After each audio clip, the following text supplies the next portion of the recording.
What do you think of this? I wrote it. In the cold, gray chill of dusk, the bank felt the robbers enter and violate it. Ed, what kind of news story is this? It's a technique I learned in my creative writing class, Lou. It's called personification. I rewrote Murray's story telling of the bank robbery from the bank's point of view. Ted, don't write anymore. We're not even sure we want you to read, so don't write it. Well, I only took the course, Lou, because I heard Cronkite sometimes writes his news, and if Cronkite can do it, Baxter can do it. And if Baxter can do it, a duck can do it. Well, if it weren't for me, we wouldn't have that swell scoop right now. Ted, don't say scoop. Scoop is what Lois Lane says to Clark Kent. If you want to say scoop, go get a job on the Daily Planet. While you're at it, Lou, why don't you try to get him to take the press pass out of his hat band? Mary, you're going to have to do this story over again. Take out Ted's words and put back Murray's. Right. Murray, have you finished that editorial yet? I'd like to read it before we go on the air. Yeah, here's the first page. I've got to proof the rest. I know what it is that's bothering him. Faced it all my life. When you're really good-looking, nobody takes you seriously. Hiya, Mayor. Hi. Your car and I are here. Oh. And I put in a full tank of gas for you. Hey, that's great. Yeah, listen, it's getting pretty hard to get gas these days. I gotta give the attendant a free set of glasses. Boy, Mary, you know something? You got a real Ms. job. What do you mean? Well, this is the kind of job Gloria Steinem wants you to have. Oh, yeah, right. Whereas my job, Gidget would have passed up to go hang 10. Oh, come on. It's the truth, Mayor. Responsibility, all this excitement. Although one semi-exciting thing did happen to me at work today. Oh, yeah? What's that? They fired a window dresser. She stole a mannequin. Listen, Rhoda, give me just a few minutes. I got to finish the story. Yeah, it's a short story, though, man. Listen, they were interviewing people for the job, right? So they were all set to hire this one girl. And then they found out she lied about having a lot of previous experience. Oh, Rhoda, listen, really, I got to get this done, please. Right, sure. They'll probably hire her anyway, though. I think they should. I mean, everybody lies on job applications. I know I have. Sure. Hey, Mary, you lied on your job application for this, right? You said you were a college graduate. Remember? Rhoda? Oh, I'm sorry. You got to finish. Go on. Go ahead. Rhoda, could I speak to you for just a moment? Yeah, what? Ted, would you excuse us? Oh, yeah, sure. Rhoda, that application thing is something I felt really funny about, and I didn't want anyone to know. Oh, I still don't. Oh, Mary, that's so silly. I mean, listen, you've been here for 3 years. Who cares? No one does. Rhoda! I'll prove it to you. Lou, you don't care if Mary isn't a college graduate, do you? Why should I care? See? Because she said on her application that she was. Mary, you were the last human being on Earth I trusted to always tell the truth. What a relief. We'll have to talk about this. Yes, we'll have to talk about this, Mary. I'd like to know what other little stories you made me swallow over the years. Are you happy? Oh, me. You lied. Oh, Mary lied. Little Miss Perfect lied. Liar, liar, pants on fire. I have some work to do. I could have done things like that, you know. I could have said that I was a college graduate. Sure, why pay tuition? You want to be a college graduate? Just lie and say it like Mary. What else did you make up little stories about, Mary? If, in fact, your name is Mary. Mr. Grant, do you want this rewritten? Yeah, I want it rewritten. I want it rewritten by a college graduate. Oh, but you didn't even go to college at all. Yes, I did, Ted. I went for 2 years. Oh, sure, 2 years. Let's see, that must have been when I got my Ph.D. at Heidelberg. Ted, you're on. Oh, I am? How am I doing? Mary, come on, Ted. You can't possibly be upset. Oh, yeah, well, I think I am. Mary, you just can't be. Rhoda, will you please stop saying I can't be? Because I obviously am, so I can be. Nah, you're not. Well, why would you be upset by it, huh? Okay, Rhoda, I will try to explain it to you. My day was going just great. Then you walked in here and you told something that I had asked you not to tell. And then, when I told you how upsetting and embarrassing it was getting for me, you refused to believe it and refused to believe that I am upset. Now you're being ridiculous. And I can't believe how insensitive you're being. Hey, I don't like that. Oh, Rhoda, I'm sorry. For the last 20 minutes, you've been humiliating me, and I say one little thing Yeah, but to that you. one little thing is something that I'm very sensitive about. My insensitivity. Okay, Rhoda, let's just not talk about it anymore, okay? Good, let's not talk about it anymore. Good. I'm leaving. Good.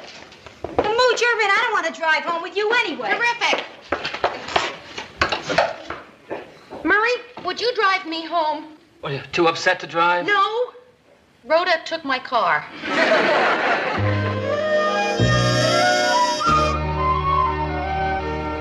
Are you sure you're all right?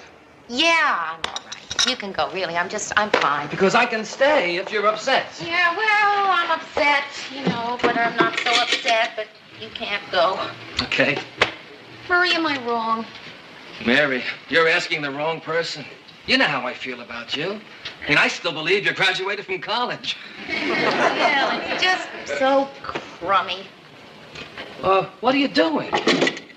Oh, it's just this thing I have. If I'm upset, I have to stay busy, so I organize things. When I was a kid, if I got mad, my mother used to put me in whatever room needed tidying up. Mary, I have this friend who goes to a psychiatrist, and he told him that when you're mad, it's healthy to yell at the person you're mad at. Or to just plain yell in general. He said it's very good for you. It makes you feel good after it's over. Boy, Murray, there have been times when I wanted to let out a really good scream, But I always thought I was too thin, I mean, I thought being a thin person, that the scream would just be very thin, Yeah, it's hard. My friend is very embarrassed about screaming. To cover, he takes roller coaster rides. Yeah, he got in trouble when he screamed at his job once. He's a surgeon. I just hate things like this happening, being on the outs with somebody I really like. Murr, if I thought I was wrong, I would apologize in a minute. You think I was wrong? No. Did Mr. Grant? Well, he did it first. Yeah? Yeah, but later he said he thought Rhoda just went too far. So everyone thinks I'm right? Well, everyone but Ted. He thinks you're wrong. Then I guess I'm right. Oh, Murray. It's lonely being right.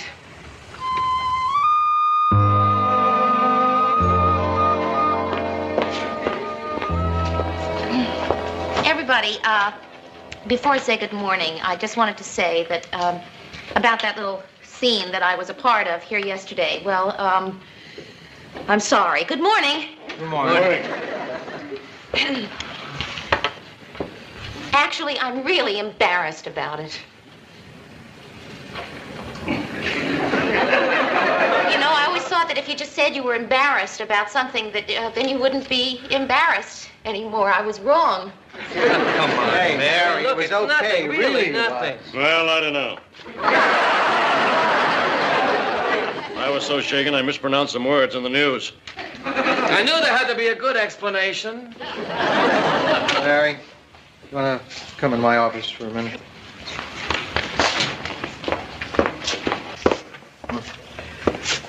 Mary, I brought you in here to make you feel better, but I've got a meeting in 5 minutes. So look, the reason I hired you had nothing to do with what you said on your application. I hired you because you were right for the job. And because on your way in for the interview, you bumped into a desk and said, "Excuse me." I did? Excuse me, to a desk. I thought there's something special about a person who's nice to an inanimate object. Most people, just couldn't care less. So I just wanted you to know that you're kind of special to me. Oh, Mr. Grant. How you feeling? Oh, I feel okay. Huh? Well, I've got 2 more minutes.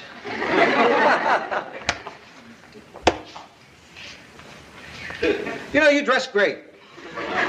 Thank you. And everybody at the station likes you. I heard it 4 times today. I like Mary. I like Mary. I like Mary. I like Mary. Thank you, Mr. Grant. Mary, if you're not feeling better yet, I guess I can be late. Oh, no, Mr. Grant, I feel better. Oh, not a moment too soon. Thank you. Say, now that you and Rhoda are on the outs, what do you say we have dinner together sometime this week?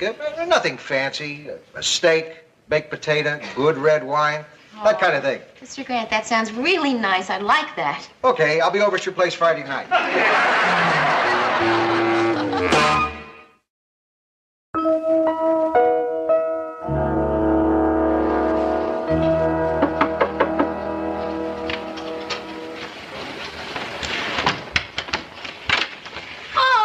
Georgette. Hi, Mary. Come on in. I hope I didn't interrupt you because I know how you value your privacy. Everybody values their privacy except me. Oh, no, really. I'm glad to have the company, especially tonight. I can't stay. That's what I came over to tell you. Rhoda invited me for dinner tonight, and I just couldn't walk past your door as though I didn't know who lived here. Oh, no. Well, listen, you can stay a few minutes anyway, can't you? No. I'm late now. I hope you don't mind my going up there. Oh, Georgette, please don't worry about that. But Mary, I do worry about that. I'm worried sick over you and Rhoda. I've been having these ridiculous thoughts about how I can get you two to be friends again. We'll be friends again. Don't worry. But it's been a while and you're still not back together. I was thinking of drastic things to do, like pretending to sprain my ankle on the stairs so you both come running out to see why I was screaming in pain. But I'm not that good at fooling people. And frankly, even though I like you both so much, it's not worth really spraining an ankle with. But is there anything I could do? No, really, not a thing. You just tell Rhoda hello. You mean it? Yes. Tell Rhoda Hello. this could do it, Mary.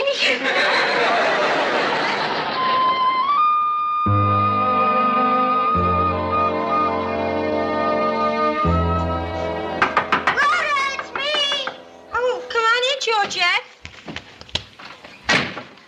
Rhoda, Mary says hello.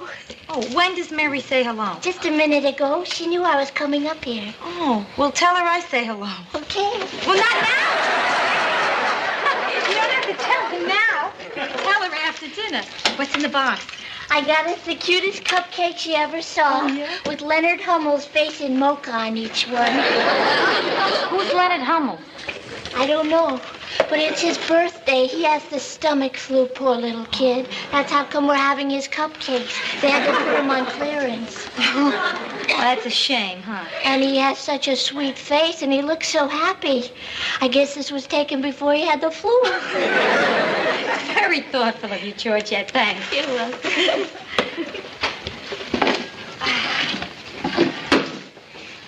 Rhoda, What? it's so hard for me to believe Rhoda and Mary not friends. Oh, Georgette. But you two belong together.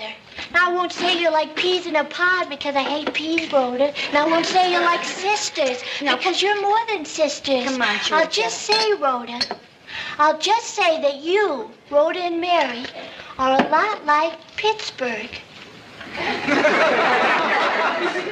Look, I'll get these sketches out of your way so you can What are sit. they for? Oh, these are for the window display for Easter, down at the store. I had to prepare 2 sets because I still haven't decided if they want to go cute or Christian. So, give you salad and stir there. The dressing fine. Looks great. I hope you like it. Okay, Georgette, how are Mary and I a lot like Pittsburgh? Pittsburgh, Rhoda, is the place where the Allegheny River and the Monongahela River meet to form the mighty Ohio River. Now, separately, the Monongahela and the Allegheny River are 2 little skinny rivers. But when they meet in Pittsburgh, well, Rhoda, all I can say is you two love each other. You need each other. Look, Georgette, I really don't... I mean, people need best friends. Okay, you be my best friend, okay? Oh, I don't think so, Rhoda. I don't think I could handle a big responsibility. First, I'd have to start with someone easier, and then after I got some experience, then maybe I could be your best friend. But right now, I think I'm a little green for you, Rhoda.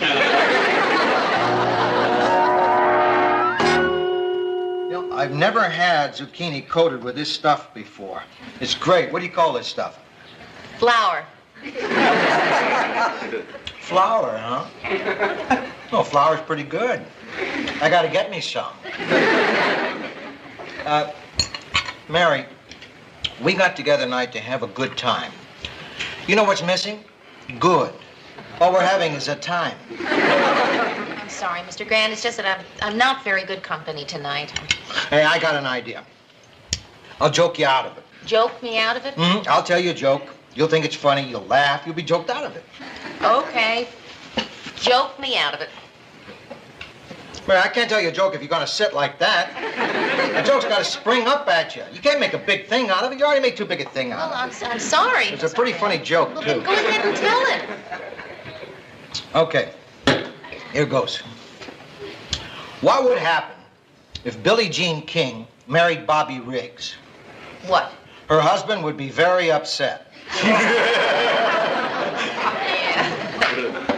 See, that was a joke that we could both enjoy. It had women's lib in it for you and sports in it for me. It was a good joke for us. A lot of jokes aren't like that. No. Boy, I know a lot of jokes that neither of us would like. Yeah.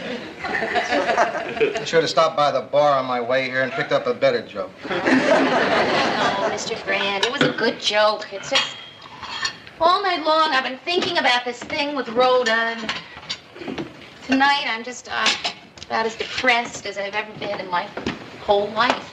You think you're going to cry? Yeah, I think I'm going to cry. Oh, boy. And I know how you hate that sort of thing, so... Yeah, I hate that sort of thing. If you'll excuse me, then I'll just, I'll go cry in the kitchen. Yeah, that'd be a good idea.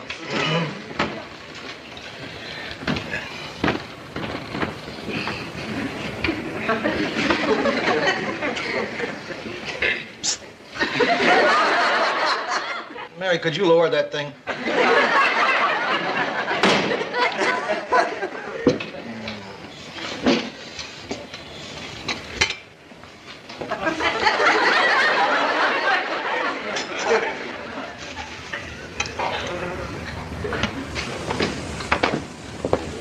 You do it? No, I was going to, and, I straightened out a cabinet instead. Oh, Mr. Grant, I know this seems like a little problem to you. Why do all my big problems seem like little ones? What are you talking about?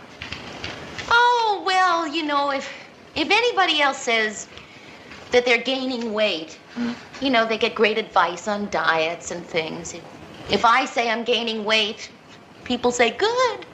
If I have a cold and I feel really miserable, the only thing people say is, oh, don't you look cute with that little red nose. Cute, Mr. Grant. You know what it's like when people think you have cute, funny problems? Having people laugh and make jokes because you have these dumb, funny little problems. Listen, Mary. No, listen. Because people make jokes doesn't mean that they don't care. People make jokes because it's a way of covering up their feelings. People can make jokes and really care, Mary. That's a very insightful thing you just said. Yeah, well, I got lucky. Usually, I'm not so insightful. Once in a while, I take a shot and I get lucky. Actually, Mary, this whole conversation is really over my head. Hey, you know what I think would be the best thing you could do for yourself right now? What? Forget your problems, think about something else. Like what? Basketball. There's a great game tonight. Might take your mind off things, and I have a bet on it. You know, Mary, this isn't such a bad evening. We had a dinner hour, the crying hour, now a basketball hour. Are we having lots of fun?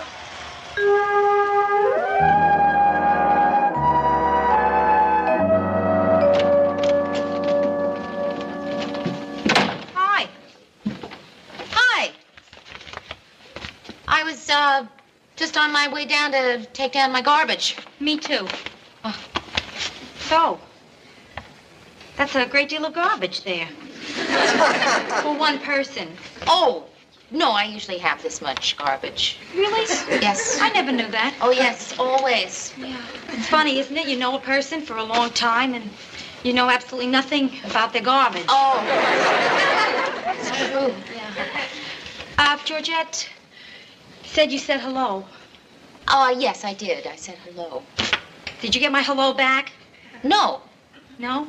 Oh, wait a minute. She did stop by on her way back, and she said, hello. Was that you? Well, I guess I better take my garbage down. Hey, Mary, listen, there's something you should know about my garbage. This isn't it. I took it down 2 days ago. Oh? This garbage is counterfeit. I mean, I have $35 worth of makeup in here, and if I throw this away, I will lose that natural look. Mary, I was on my way down to talk to you. Really? Yes, I was.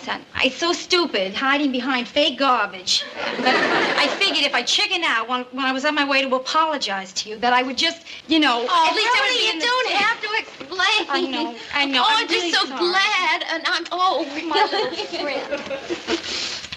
Gee, Mary, I went crazy this week. Really. I know, me too. All week long I kept thinking, something's wrong. I got to talk to Rhoda. And then I would remember that it was you. Mary, look, let's never. Never, ever. No. It is no snapping without my best friend, I I gotta know, tell you. that's right. I went up to total strangers and said, do you think you'd like me better in a shag? And do you know that I have been getting close to Ted? Gee, I know we've made up because I'm hungry. That lump in my stomach has become air. Oh. Do you want to go out and get something to eat? Yes, I would love it. Oh, great. Well, wow, 5 days to catch up. So what's new? Oh, well, this week I met a United States Senator. We fell in love. We got married. Thursday I had 2 children. Named them both Mary.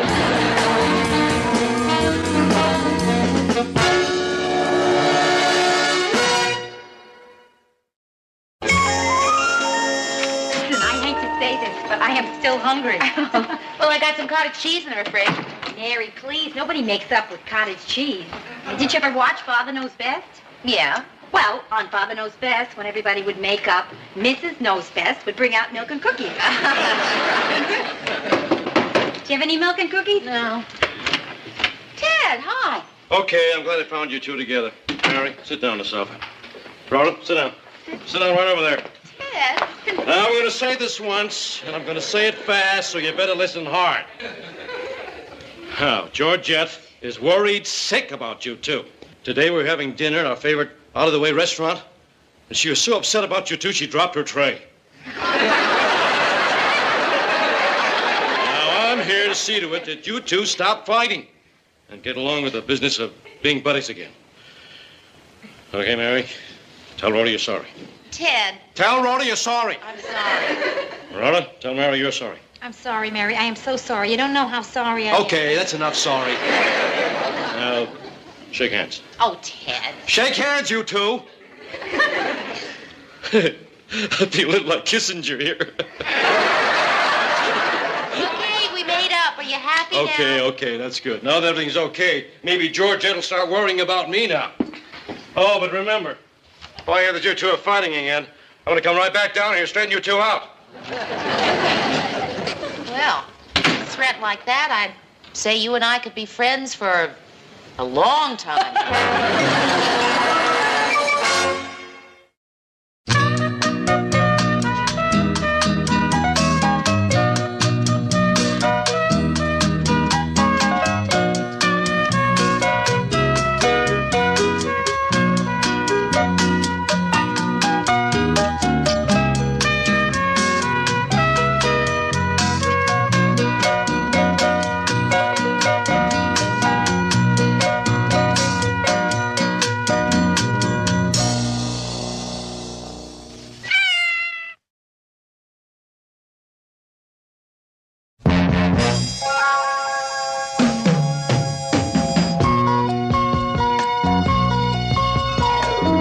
Who can turn the world on with her smile? Who can take a nothing day and suddenly make it all seem worthwhile. Well, it's you, girl, and you should know it. With each glance and every little movement you show it. Love is all around, no need to waste it. You can have the town, why don't you take it? You're gonna make it after all. You're gonna make it after all.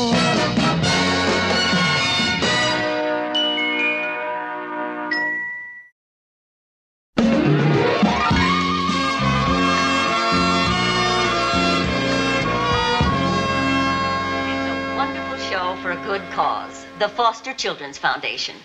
So we hope that all of you will try and come. Well, we certainly will. For those of us that are interested, Congresswoman, just how does one go about becoming a foster child? Oh, time is up. I'd like to say a special thanks to our guest, Congresswoman Margaret Geddes. And this is Ted Baxter saying good night and good news. Well, I think that's the last time we'll have Ted do a live interview on the news. Why doesn't he use the questions we give him, not those questions he makes up? Is it any easier getting dates once you've been in Congress? Well, actually, Murray, that was one of my questions. I thought it would be good for a little giggle. I didn't know he was going to ask it with such intensity. Ted, please, I don't want to talk about dating anymore. Margaret, it was a wonderful interview. Thank you, Mary. Is Lou in? Yes, sure. I want to say goodbye to her. Oh, of course. Mary, I'm glad you like the show because there's a small favor I want to ask. Well, it's a pretty big favor. If you don't want to, just say no and I'll drop it. Okay, what is it? Well, Georgette and I are celebrating our first wedding anniversary tomorrow night, and I'd like you to throw a party for us. No, Ted. Okay, I'm dropping it. But Good. now I'm picking it up. Well, I said I'd drop it. I didn't say I'd leave it there. Ted, no. Please, Mary. I'll even pay for everything. Of course, don't go crazy. Figure a couple of packages of Velveeta and some Gatorade. Ted, I am not giving an anniversary party for you in my apartment, and that's final. I'm not worried, Mary, because I know you're going to reconsider. And after all, I met Georgette at your apartment. We were married at your apartment. Even had our baby at your apartment. You owe us this. No, I don't. Well, so long, Mary. Oh, Margaret, I hope you can come back and see us sometime. Well, I'd love to. Oh, by the way, maybe you can help me out. Yeah, sure. What is it? Well, we have a celebrity coming to town to MC our benefit show. And I can't take him to restaurants and public places because people make such a fuss over him. Who is it? Johnny Carson. Johnny Carson? Yes. And I don't know what to do with him. Well, do you think it would be too forward if I offered to give a little party and you could bring him with you? Mary, that would be wonderful. Oh, good. Well, it'll be great for me, too. I mean, everyone around here is always kidding me about what awful parties I give. Well, I'm not even going to tell them he's coming and let him try to knock this one. Well, thank you. I'll call you tomorrow to find out when. Okay, good. Ah, Murray. Uh-huh. I'm going to have a little party tomorrow night. Gee, I think I'm busy. No, Murray. You don't understand. This is a very special party for a very special person. Oh, thanks, Mary. You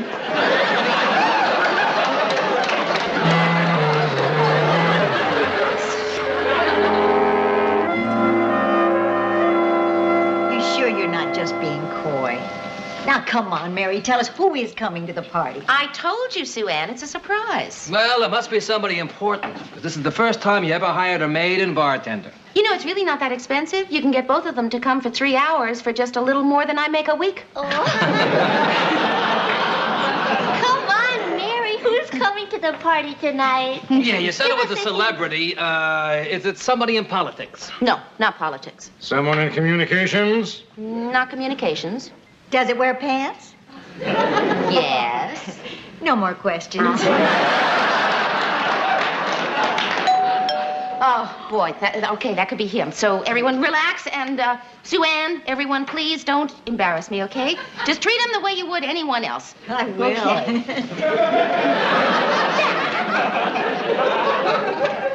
All right.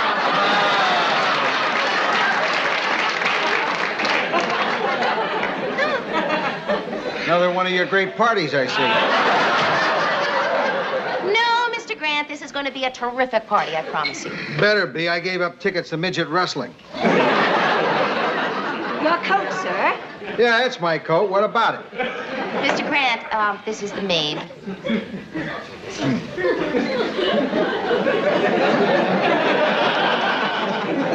Maid? Are you crazy, Mary, hiring a maid for one of your parties? I also hired a bartender. Nice touch. Personally, Mary, I think it was very smart having a maid to hang up the coats. It's so much nicer than having them thrown on the bed. Yeah. And besides, Sue Ann, with the coats off the bed, you don't have to worry about going home with button marks.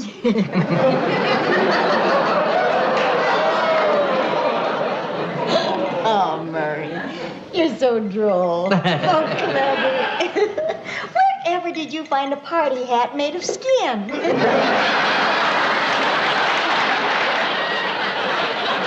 What's going on here? Huh? Bartender? Maid? Huh? The reason Mary's going through all the fuss tonight is someone very important is coming to our anniversary party. Yes, a celebrity. All we know is that he wears pants. Yeah, who is it? All right. I suppose I might as well tell you. You know Congresswoman Geddes? Yeah. Well, she has a friend who's a celebrity, and she's bringing him here tonight. Who is he, Mary? Johnny Carson.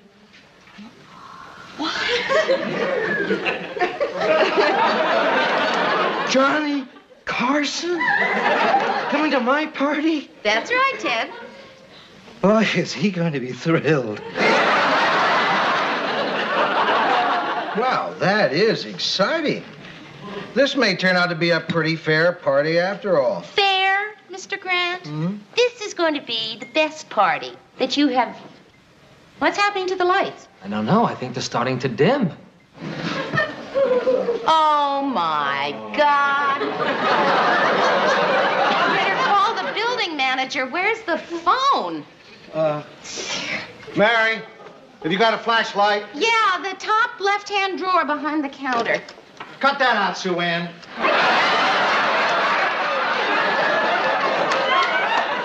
I didn't touch you. Sorry, Lou.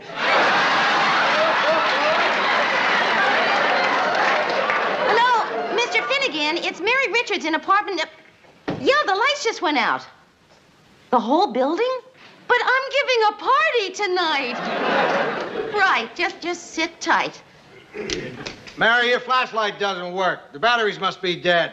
Haven't you got any candles? Yeah, somewhere, and I don't know how I'm going to find them in the dark. No problem. We'll find them when the lights come on. Oh, boy, this is great. Really great. Well, it's not going to stop me from having a good time. Come on, Georgette. This is our anniversary. Let's dance. Okay, teddy bear.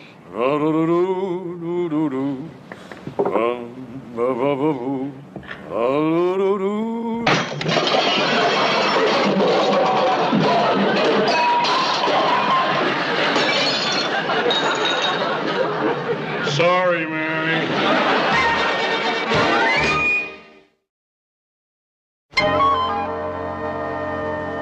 Great party.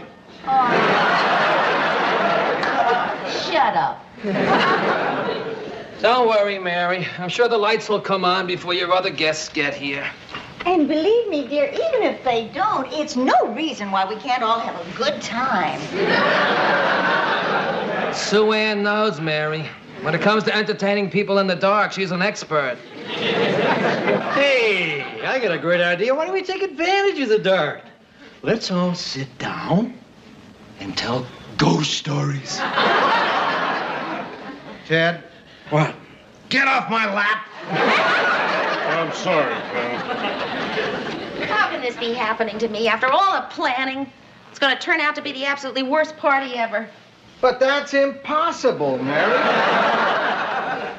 You'd really have to go a long way to top some of the bad parties you've had. He's right, Mary. You've had some real bombs. That's not true.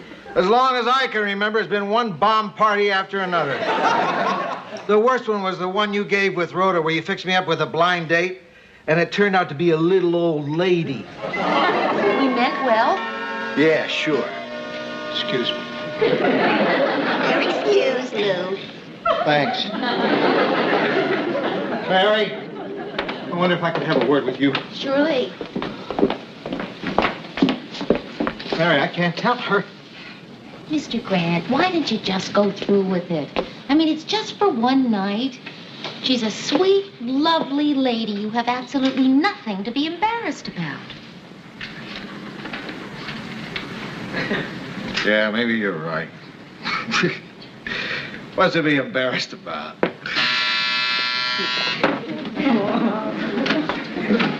Hiya, Mary.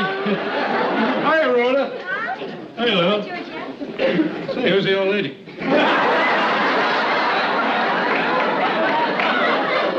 Martha, Dudley, I'd like you to meet Georgette Franklin and Ted Baxter. Oh, nice to meet you. This is Martha Dudley, and she is Lou's date for the evening. Nice to meet you, too. Thank you.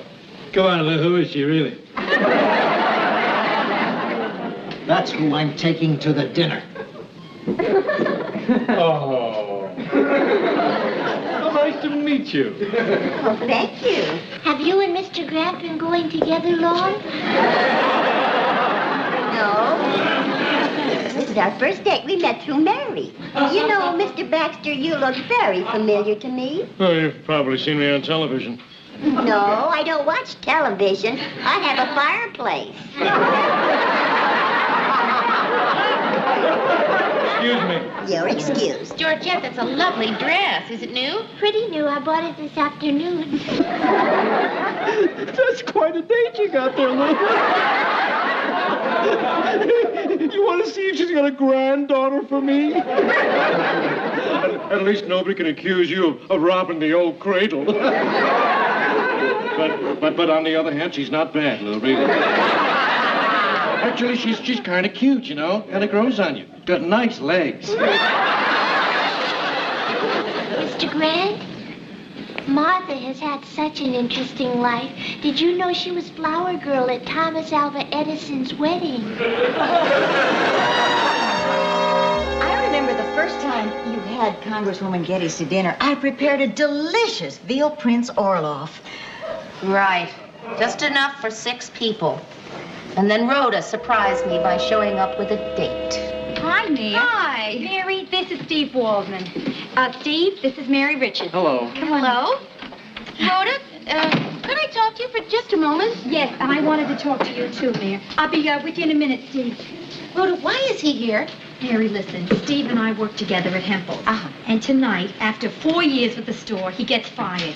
So when he asked me to have dinner, I just couldn't say no. The salad is on the table. Hello, Rhoda, dear. Mary, we eat in 4 minutes. Sue Ann, nobody's here yet. They're not here. Rhoda, do you see these chairs? There are 6 chairs. Do you see them? There is no room for him.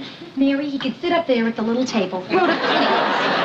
Please, Rhoda, listen. I want this party to be a good party. You know, I want that so badly. And there is not enough food for him. Sue Ann made it very clear to me. There are exactly 6 portions of veal Prince Orloff. No more, no less. He can have half of mine. 3 minutes, Mary. I know, Sue Ann, I know. I'm sorry. I'm sorry. This is a little tense. Rhoda. Hi, I'm Steve Waldman. Lou Grant, Murray Slaughter. how are you? Oh, fine. I just got fired. I'm sorry to hear that. Yeah, me too. Hi, Murray. Come on Hi, in, Mary. Mr. Grant. Hi, Mary. Can I get you a drink? Yeah, sure. No drinks, Mary. We eat in 2 minutes. Miss Richards, I want to thank you for inviting me to dinner. Rhoda, set a place for him at the little table. Thank you. 1 minute, Mary. Congresswoman Geddes isn't here yet. Oh, Mary, dear, do you have any idea what happens if you let veal Prince Orloff sit in an oven too long? No, what? He dies. Hello. Hello, I'm Margaret Geddes. Steve Waldman. Oh, how do you do? Well, I was just fired. I'm sorry. Congresswoman Geddes, it's so nice to see you again. Everybody, this is Representative Margaret. Margaret Geddes, Rhoda Morgenstern, Lou Grant, Hello, how are you? Marie Slaughter, and Sue Ann Nibbins. How do you do? Mary, your dinner is served. Well, shall we all take our places then? What happened to my drink? Oh, Mary's so sorry to rush us all like this, but she mistimed her dinner. Mary, dear, would you like to bring out the veal Prince Orloff? Sure. And we'll start on your lovely salad. Mary made it all herself. My, it looks delicious. Thank you. And this is Mary's veal Prince Orloff. Oh, wow. That's beautiful. Hey, that smells great, Mom. Oh, Beautiful. fantastic.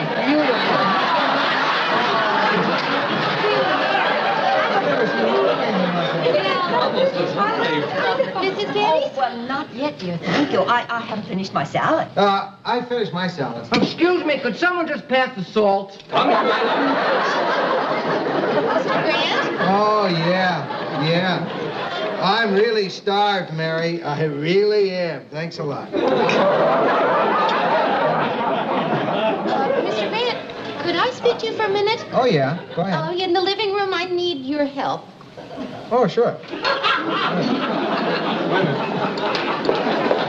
What's wrong, Mary? You seem upset. Mr. Grant, you took 3 servings of the veal. Yeah. Mr. Grant, there are 6 people. You took half. You mean that's all there is? What's on this platter? Yes. Mr. Grant, you've got to put some back. Don't have enough for everybody. 3 people aren't going to get any dinner. All right, I'll put it back.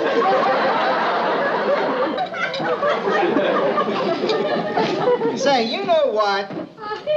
I'm not as hungry as I thought I was.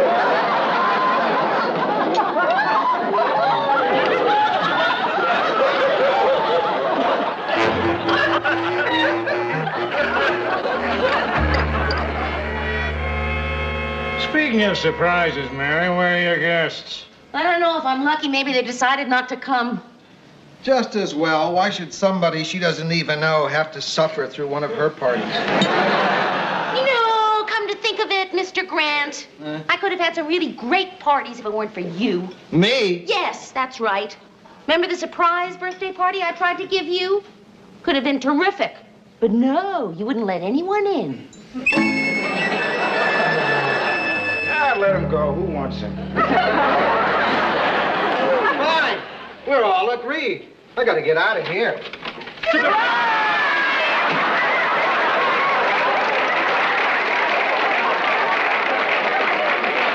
By the back door. No, Mr. Grant, there isn't any back door. Mary, that is a very foolish thing. Do you know how dangerous it is not to have a back door? But, Mr. Grant, they're just friends. No friends are coming through that door. They stay out. How could you do this, Gordy? It was not his idea. Oh, don't always stand up for other people, Mary. You shouldn't have talked her into this. Now, I want to get out. Now, wait. Listen, I'll tell you what. We'll just let Murray in. You like Murray, don't you, Mr. Grant? I like Murray. Okay, then. We'll just let Murray in. That's all. Mary, you open that door and they're all going to come in here. They won't, Mr. Grant. I promise you. Just Murray. Happy birthday to you! Everybody, if you can just give me a few minutes. It seems that he doesn't like birthdays. Look, is there? She doesn't like birthdays. Is Murray out there? Murray, come in here for just a minute, please. No, just Murray. Just Murray. Please, a few minutes. Oh, you don't like surprise parties. Is that any reason to keep me stuck out in the hall? That's no reason at all, Lou. Here's your present. Happy birthday. There. You see, Mr. Grant, that wasn't so bad, was it? So what do you say now we bring Rhoda in? You like Rhoda.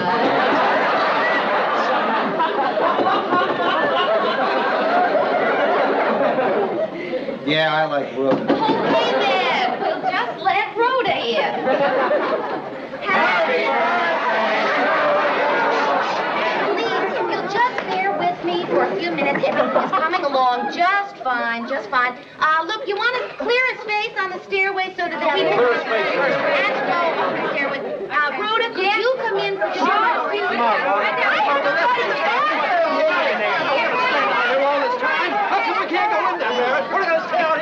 Mary, I think we found a theme for this party. Hatred. Mr. Grant, this is silly. It's embarrassing. I mean, I invited those people here. Back, you animals! Boy, I can see why you don't want those losers in here. I have to admit it, Lou. You weren't much fun that night. Okay, I admit it. I ruined one of your parties. They're here. Aw, what am I going to do? Well, look, just answer the door, Mary. Or maybe it's the building manager. Mary, watch where you're walking. Sue Ann, what are you doing on the floor? And Mr. Grant, I'm surprised at you, too. Surprised at what? I'm over here. Well, who's this? The bartender.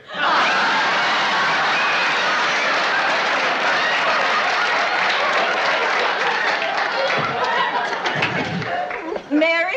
Mrs. Getty? Yes. Oh, I'm so glad you could come to my party. We're having a power failure. Yes, I know. We were stuck in the elevator for an hour. Johnny had to climb through the trap door at the top to get us out. Oh, Mary, this is Johnny Carson. Hi. Nice place you have here.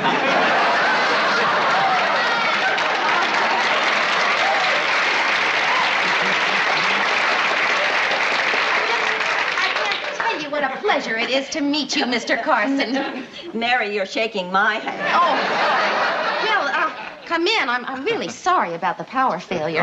Don't apologize, Mary. I've always thought it'd be terrific to come back to the Midwest and be in a dark apartment full of strangers. Well, yes, let me introduce you to my friends. Johnny Carson, say hello to Lou. Hi. Hi. Hello. That's Lou. And Murray Slaughter. Hiya, Johnny. How are you? Murray's about 5'11". Has blue eyes. Well, no, that's... Okay, somewhere in here is Ted Baxter and his wife, Georgette. Hello. How are you? Nice seeing you, pal. Hey, you know, you look a lot better in person. And let's see, who else? Oh, yes, Sue Ann Nibbins. Sue Ann? Sue Ann? We're in here, dear. Hi, everybody. Sue Ann, I'd like you to meet Johnny Carson. Mary, do you have a dog?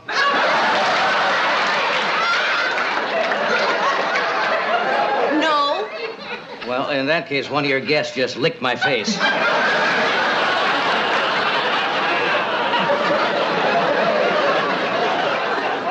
I'm sorry. Look, Mary, I'd love to stay and get to know all your friends better, but I really do have to catch an early plane tomorrow. Oh, well, thanks for stopping by. Just wonderful having you. You really made the party. Good luck, Johnny. Bye. Oh, my God, this woman. Thanks for everything, Mary.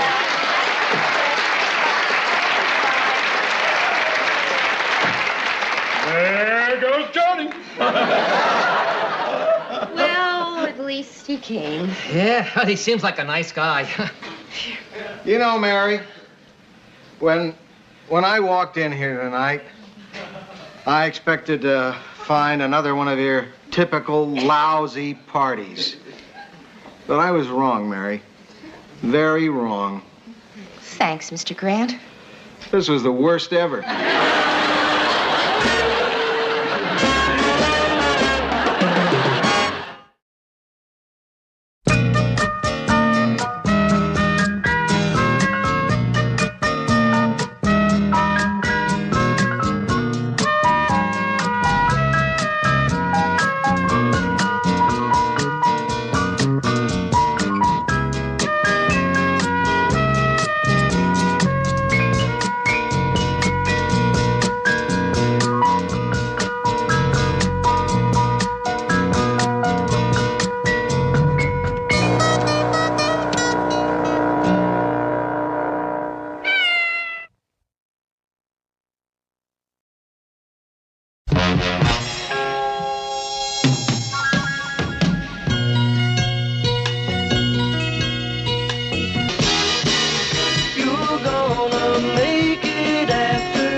This is for you.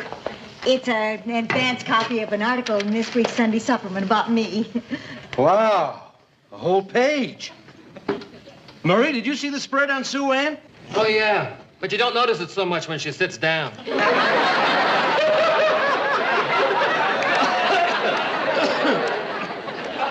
This article has put me in such a good mood, I'm not going to bother to trade insults with you about our respective physical shortcomings. Oh. Is Lou in? Yeah, he is. What are you doing? Just checking my lipstick, dear. Murray. Says here, Sue Ann makes $47,000 a year. That's $2,000 more than I make. That's obscene. That's outrageous. She doesn't deserve it. Ted, don't come to me for sympathy. You make twice as much as I make. Murray, there's no place in this business for petty jealousy. Hey, Sue Ann, that's really a great article. Say, tell me, is it really all accurate what they say here? Well, not entirely. They did get a couple of things wrong, especially the part about the salary. I earn much more than that. That's not fair, Murray. Sue Ann makes more money than me. I mean, don't get me wrong, I'm not a male chauvinist. I think a woman should get paid what she's worth. I just don't believe any woman is worth more than a man. Good morning. Mary, do you know what Sue Ann takes home every week? 3 sailors, a tree surgeon, and the boy in the mailroom. Mr. Grant, you know that story on organized crime in the Twin Cities you wanted us to do? Yeah, what about it? Well, I think I have a lead. I met yesterday with a man who used to be involved with them. He's retired now. Well, what'd he say? Well, he didn't trust me at first. He said that the people in the news media are always giving a very negative view of what they do. You know, the bad things, how they're always killing people. He said just once, why don't you mention how many people we don't kill? Point. Anyway, here's a summary of everything he told me. I think we have the makings of a terrific documentary. Hey, this is great, Mary, great. He told me something else that really disturbs me. What's that? Well, he said that they send a lot of people to medical school, law school, pay their tuitions. Yeah, sure. An old story. Then the mob's got a hold on them if they need them. So what else is new? Well, so what else is new is that he told me that one of the people they sent to law school about 15 years ago was, and boy, this is hard to believe, Brian Nordquist. Congressman Brian Nordquist? Yeah, I mean, it really shattered me. Why? Because I know the man. I know his family. I went to college with his wife. I mean, I really believe in him. I've worked in every one of his campaigns. I just can't believe I misjudged someone like that. Oh, we all make mistakes, Mary. I once voted for Miss Reingold and found out later that she was a female impersonator. And a darn good one, I might add. Dad, don't be funny. I mean, if this should get out about Brian, it could ruin his whole political career. What do you mean, if it gets out? This is a great news story if it's true. Oh, no. No, Mr. Grant, what I told you was in confidence. That wasn't part of the story. Mary, it is now. Mary, this is news. The people have a right to know. All right. Don't you at least owe it to Brian to get his side of it? A denial, at least? Okay. Set up a meeting. I'll call him right now.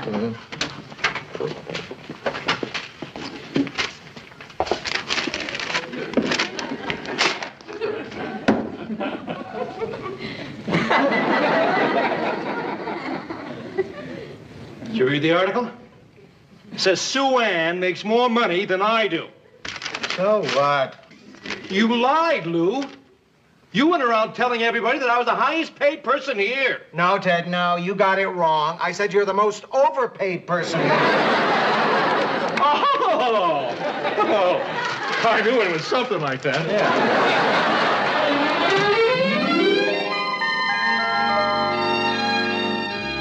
All I ask is that you don't prejudge the guy, Mr. Grant. Just keep an open mind. Be fair. See, I remember when Gail, that's his wife, and I were freshmen in college, he really wanted to go out with Brian. Even then, he was student body president. Mary, will you stop with all the folklore about Brian Nordquist? I told you I was going to be open-minded about I'm just this. trying to show you how honest he's always been.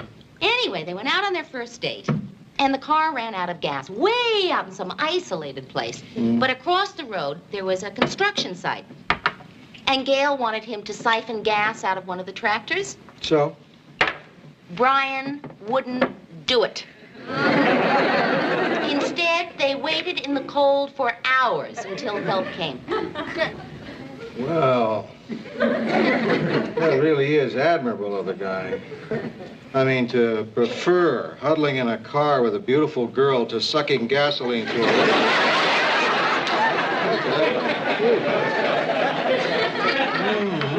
But you know by now about politicians. What do you mean? Professional charmers.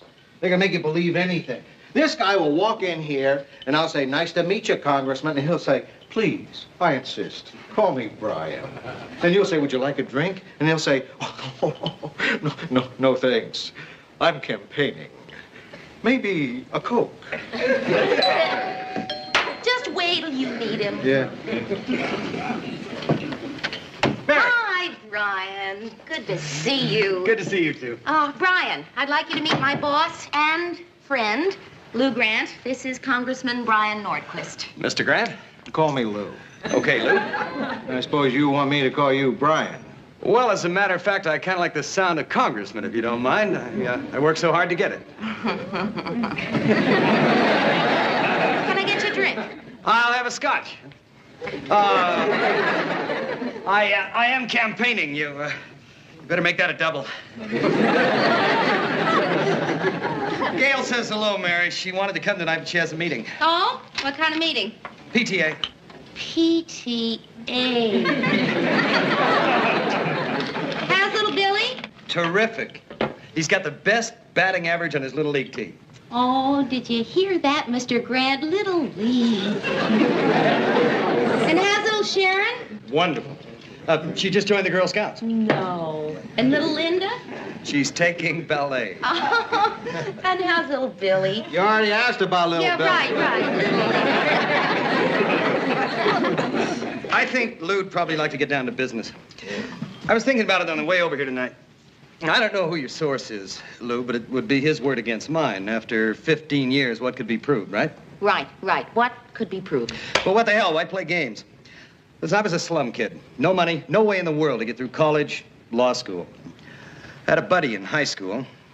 Turned out his uncle was a part of the syndicate. They offered, I took it.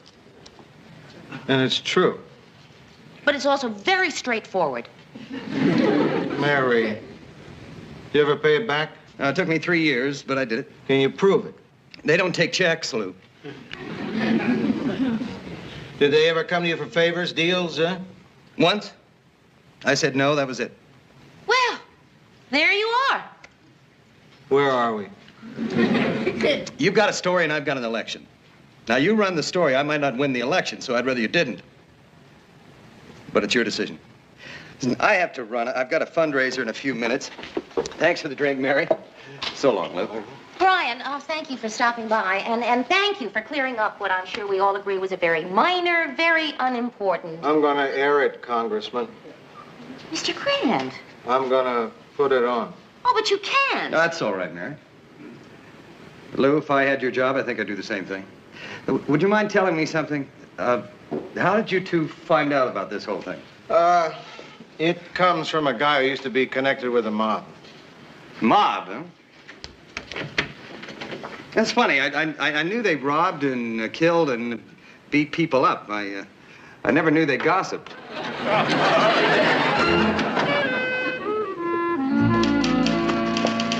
Morning. Oh, hi. How'd it go last night? Oh, well, Ryan was fantastic. He explained away the whole thing completely and honestly. And Mr. Grant says we're going to do the story anyway. Why? Because he is stubborn, pig-headed, and obstinate. Well, as long as Lou had a good reason. Murray, I've never fought him on a story before, but I am going to fight him on this one. And what's more, I'm going to whip him. You're going to whip Lou Grant? Ooh, need any help?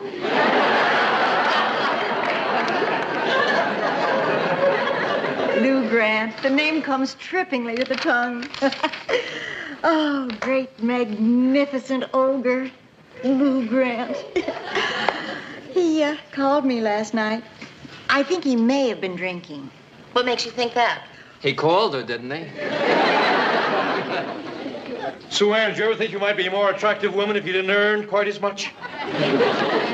You just wait, Murray. When Mr. Grant walks through that door, I'm going to win my fight. Oh, dear, sweet, eternally optimistic Mary. Thinking she's going to win a fight with someone she calls Mr. Grant. No. Sue Ann, I call him Mr. Grant because I want to, not because I feel I have to. I started calling him Mr. Grant 6 years ago. It was comfortable then, it's comfortable now. It's what I want to call him, it's what I'm going to call him. Lou. You talking to me? Yes, Mr. Grant. Could I talk to you, Lou? No, it's about your friend Nordquist. Lou, you were so cute when you called me last night. Oh, I called you by accident. I didn't know it was your number written on the wall.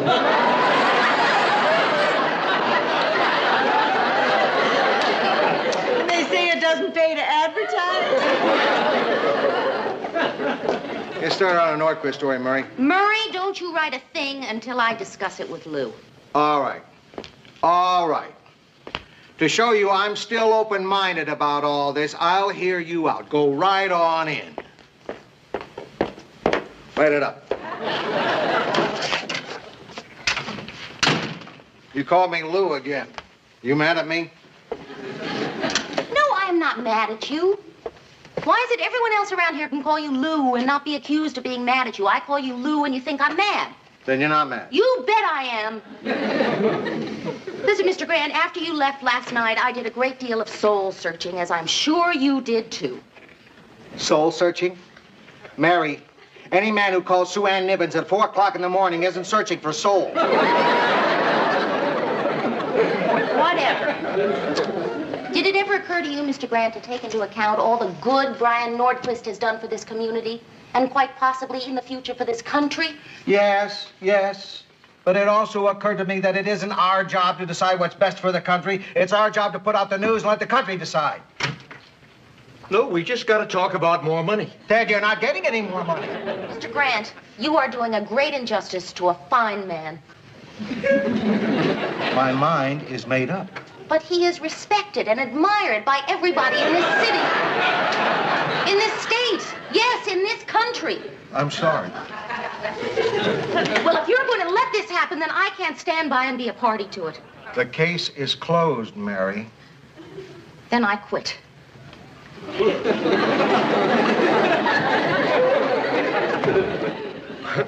That's a real friend. A real friend. Say, now that Mary's off the payroll, maybe you can afford to give me that raise. Oh, I guess not.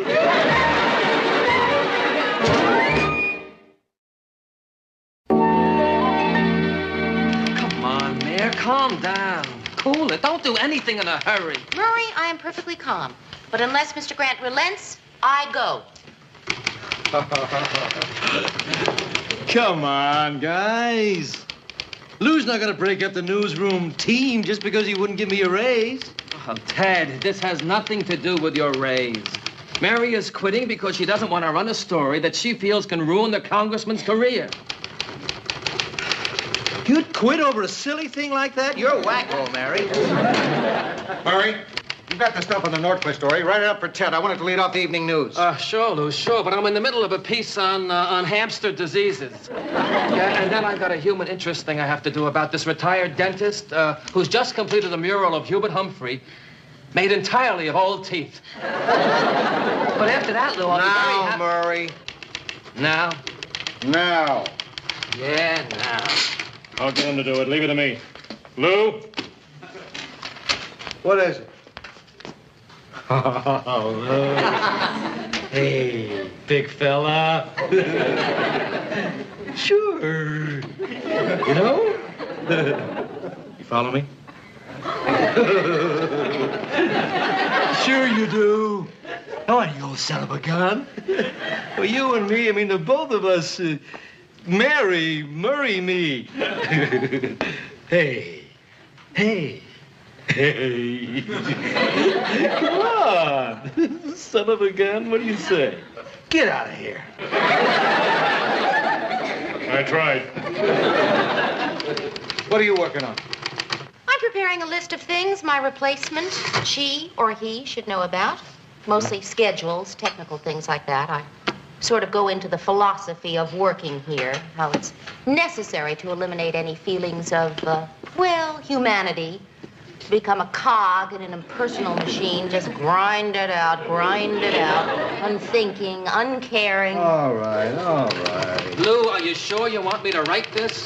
Forget it, Murray. I'll write the story myself. And read it on the air, too? You read it on the air. All right.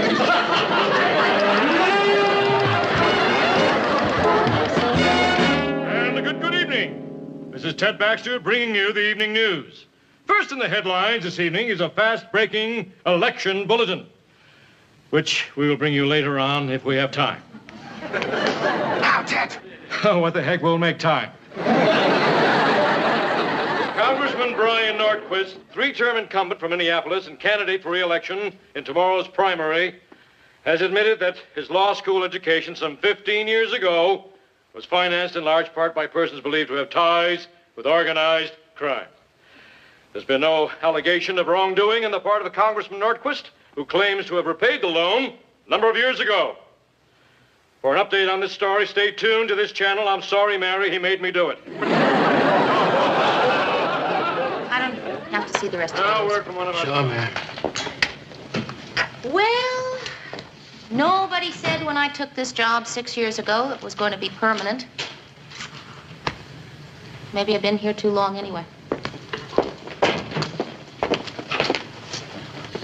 Listen, Mary, That's all right, I understand, Mr. Grant. You made your choice, and now I have to make my choice. My resignation will be on your desk in the morning. Good night, Mr. Grant. Mary? Good night, Murray. Lou? Lou, you just gonna let her go like that? Oh, don't worry, Mary. She'll think it over. She'll be back. Oh, no, she won't, Lou. She's just as big a blockhead as you are. You better take that back, Murray. All right, you're right, Lou. Nobody's as big a blockhead as you are. Okay, Lou, I did your dirty work. Now do I get that raise? Now, Ted, you are treating the most dedicated, caring person around here. The backbone of this whole operation like dirt. You ought to be ashamed of yourself, Lou. And listen, if you don't change your mind, I may just hand in my resignation. Did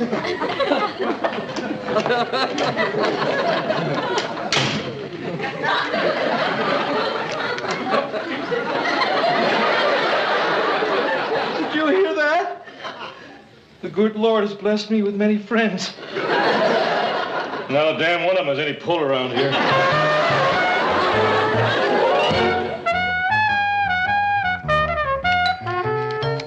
Who is it? Lou. Grant.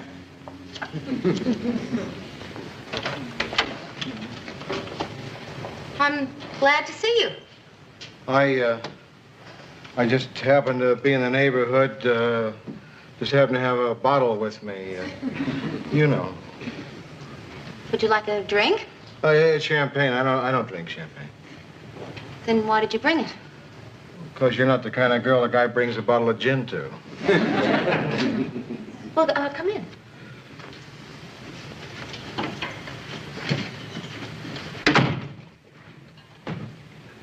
So, what are you up to? I was just typing up my resignation. Uh-huh. How's it going? Well, I'm having trouble with the salutation. Oh, salutation. Huh. I tried, dear Mr. Grant, but, you know, that sounds too...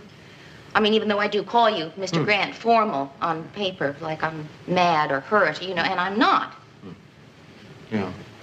Well, what's the other choice? Well, I tried Dear Lou, but, you know, when we were working together, I always called you Mr. Grant, and now that we're not working together, I call you Dear Lou.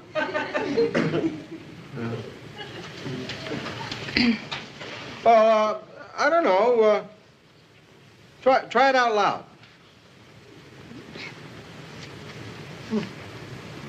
Dear Lou. It's not bad. Try it again. Dear Lou. Sounds better all the time. What else did you want to say? Well, Well, I don't know. I've never typed a resignation before. I got a writer's block. Sit down. I'll help you. You will? Yeah, sure. Sit down. Dear Lou. Look all right? Yeah, I guess so. Mm-hmm. Whoever was right, whoever was wrong,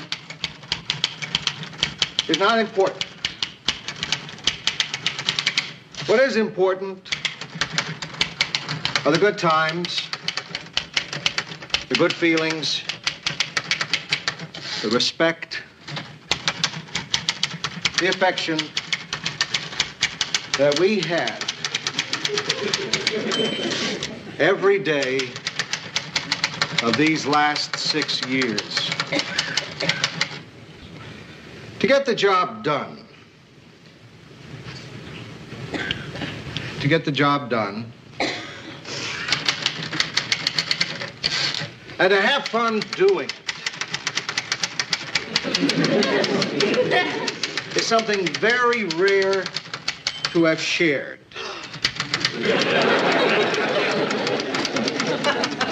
I hope we both keep this alive and carry it with us wherever we go. With these thoughts, please accept my resignation. Mary.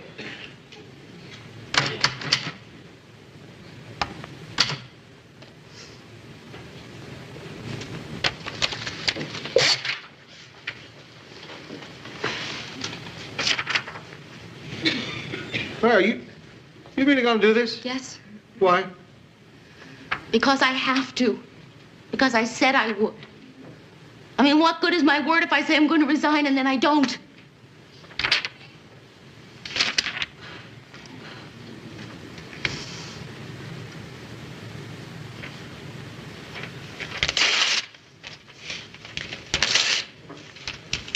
What are you doing? I can't accept the resignation of someone who writes a beautiful letter like this. Dear Lou. See you tomorrow, Mary. See you tomorrow, Mr. Grant.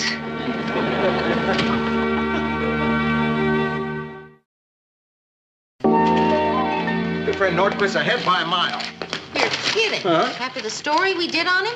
Well, I guess the voters don't care what a politician did then, just as long as they like what he's doing now. Or more likely that nobody listens to Ted. Okay, Lou. We're going to have a showdown on the question of my raise, and we're going to have it right now. Hey, Ted, you hear the good news? Mary isn't quitting. Oh, that's nice. Well, do I get that raise or not? No, Ted, forget it. Okay. I see how things work around here. The only way to get results from you is by threats. Now, hear this. Either I get that raise or I quit. No raise. Very well, I quit.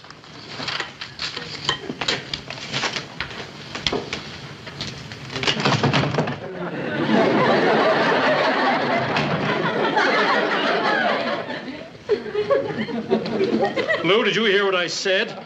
I quit. Yeah, Ted, I heard you. You quit. If I take a cut in pay, will you let me come back? Please.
wouldn't remember me. Son of a gun, how are you? You don't remember me. Well, of course I do. Come on in. Who am I? You and I shared the same Cell. when I was in Jail. that time I got Arrested. for not revealing my news source. Well, come on in. Sherry. Sherry. How have you been? Fine, you? Fine. You look terrific. Thanks, you too. Thanks. Okay, why don't we cut the crapola? Good. I was just going to suggest that. Mary, I got busted again. Oh, I'm sorry to hear that. Yeah, it seems like lately every time I strike up a conversation with a guy, he turns out to be with the vice squad. Of course, it's my own fault. I should have been suspicious when I saw that tattoo of Jack Webb on his arm. Anyway, I got to thinking about that night that you and I spent in the cell together. Remember how you wanted a toothbrush so bad, and I got you one? And you said if there was ever anything that you could do for me, I should be sure to let you know. Well, I'm letting you know. You want your toothbrush back? All I want you to do is come down to the court with me tomorrow and tell the judge that you know me. See, I have to show him I know some upstanding citizens, and you're the only upstanding citizen I know. I mean, socially. It'll only take about an hour. Yeah, sure. I'd be glad to. Gee, that's great. I can't tell you how much I appreciate it. Oh, no, it's all right. The same courthouse, Friday at 11. Okay. Hey, maybe we could have lunch together afterwards. No, forget it. Let's not have lunch. You probably like to eat in those places where they cut off all the crusts. You know, I don't understand something. I do you a favor, and you're giving me all these little shots. Mary, I'd be enchanted to have lunch with you tomorrow. In fact, let's make a firm date, shall we? Okay. Right after my appearance in court. The only thing that could possibly interfere is if you screw up and they throw me back in the slammer.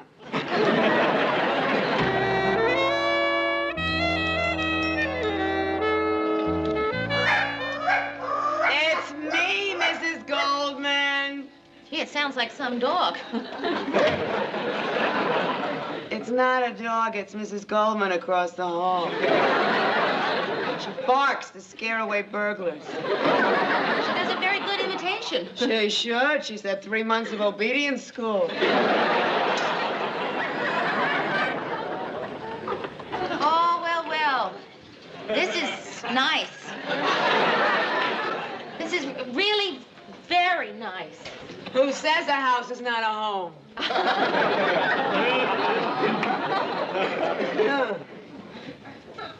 How come you didn't say anything about my 4 mink coats? What am I supposed to say? 4 mink coats? Well, I guess I just feel funny about people wearing dead animals for coats. Yeah, well, if you wear them when they're alive, they claw your neck.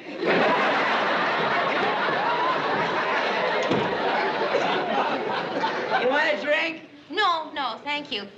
Listen, Sherry, there's something I think you and I have to talk about. You know, yesterday you said you just wanted me to come down to court for an hour, and, well, it didn't work out that way. I mean, I had to tell the judge that I would keep an eye on you and help you find a job. Yeah, don't worry about that. Well, I have to worry about it. I mean, I swore that in court. Boy, did you ever. You had one hand on the Bible, one hand on your heart. You were looking at the American flag and your voice trembled. You brought tears to the bailiff's eyes. Does all this mean you are not going to look for a job? Mary, let me tell you something. A lot of my friends think they're going to do something with their lives one day. Some think that they're gonna open boutiques, write novels, be dentists. I have a friend, Kim, who thinks she's gonna own a big horse ranch. But unless she's in Roy Rogers' will, it's not gonna happen. What does that have to do with looking for a job? Because I'm a realist. Who's gonna hire me?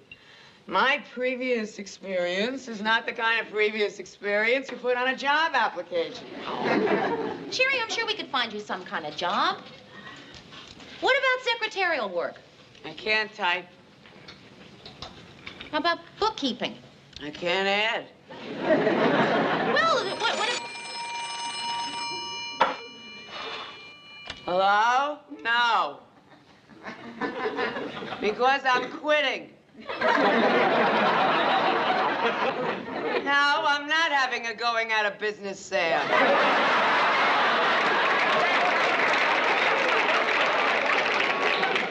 Mary, it's been really keen knowing you. Now, let's not spoil it all with all this job business, understand?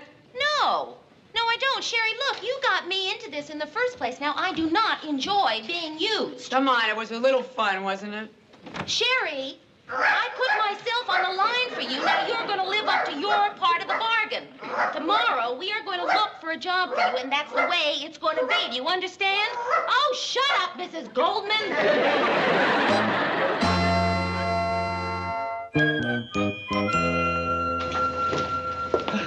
Hi, Murray. Hi, Murray. Oh, hi, Georgette, Ted. How's the car rental business? Just rolling along. That's kind of a car rental agency joke. We just came back from lunch. We're celebrating this letter I got from a university yesterday. I know. Yeah, Harvard wants you to leave your brain to Yale. Go ahead and laugh.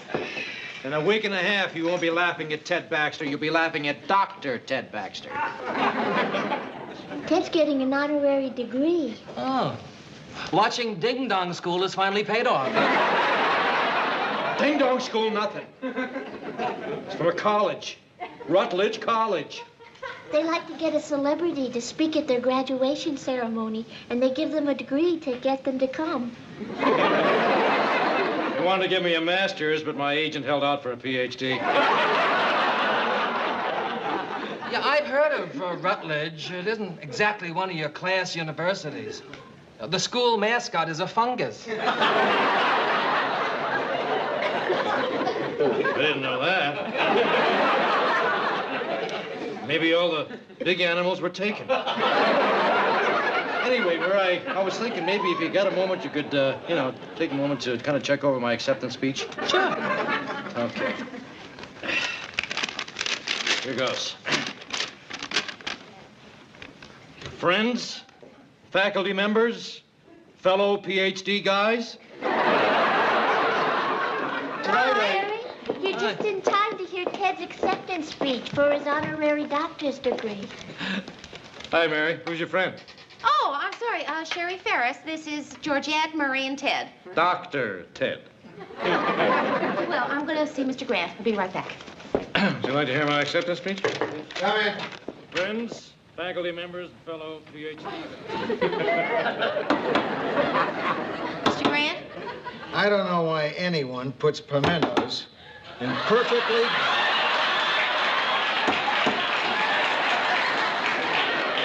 perfectly good bologna. Why can't they leave them in olives where they belong? What do you need, Mary? Well, Mr. Grant, I have a friend. Well, no, she's not exactly a friend. She's more of an acquaintance. Well, you met her. Her name is Sherry Ferris. When you came to visit me that time in jail, she was in the same cell with me. She was Mary.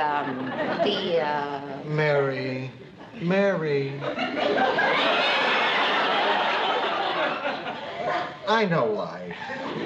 I've been around. Been on the street since I was 6 years old. You're afraid to use the word. I'll say the word for you. She's a lady of the evening. So I accept this honor. Today I'm a doctor. God bless America. Thank you. Well, guys, what do you think? You wrote that? Yeah. Boy, you got a lot of guts to admit it. Thank you.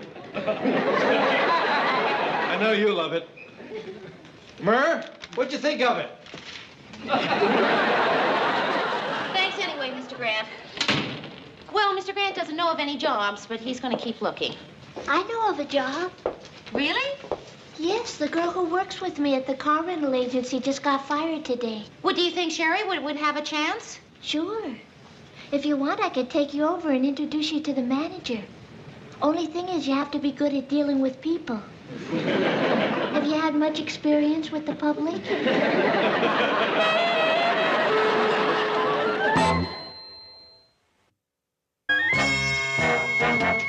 Want to grab some lunch, Mary? Oh, thanks, Mr. Grant, but I made other plans. Oh. I thought I'd go over to that German place. The food's kind of good, and you can still get up some pretty lively conversations about the war. So you don't want to come? No, it sounds like a lot of fun, but I promised Sherry I'd have lunch with her. It's her first day on the job. Oh. Okay. I know this is none of my business, but like I said, I don't think it's a good idea for you to get too friendly with that girl. Mr. Grant? I'm serious, Mary. Someone like Sherry can influence your life. You know what I mean? That's ridiculous. Look, when I was in college, there was this bar where a lot of girls hung out. And there was this one girl named Louise. Young, pretty. I kind of liked her. Yeah, I kind of liked her, and I thought maybe I could change her life. So one night, after the bar closed, I offered to drive her home. And after we pulled up to her trailer, I turned to her and I said, Louise, you're young, you're intelligent. Take a good look at what you're doing to your life before it's too late. I spoke to her for a whole hour. You know what she said? That'll be $20. Mary, that kind of woman doesn't change. And I just don't want to see your life get messed up because of Sherry. Oh, Mr. Grant, my life isn't going to get messed up. Oh, I don't know, Mary. You're different since you met her. Wait a minute. How am I different? Just give me one example of how I'm different. Remember a year or so ago when we were doing that series of reports on America's changing sexual attitudes? Yes. What'd you say? I don't know. I can't remember something I said a year ago. I'll tell you what you said. You said, let's not put it on. What people don't know won't hurt them. Not a great motto for a news show, is it, Mary? But that's what you said. And now, la dolce vita. Mr. Grant, you know, you may be right. Yeah? You know what I did the other day? What? I went down to the docks. Yeah? And I wrote my name and my number in a phone book. For a hot time, call Mary. 30 million Frenchmen can't be wrong.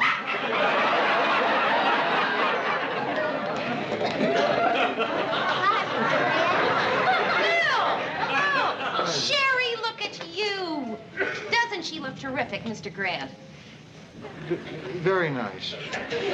Sherry's so much fun to work with. You should have heard this funny thing she said this morning. These two tricks came in and wanted to...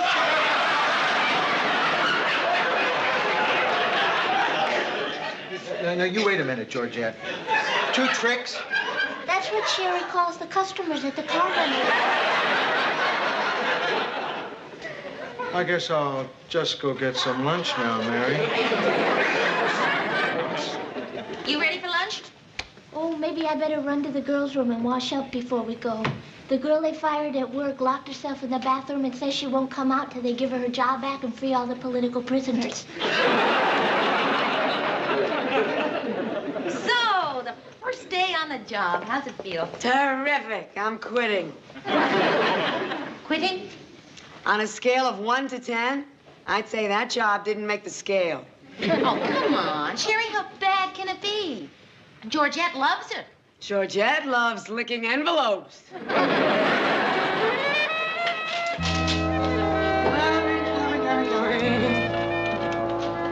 Hi.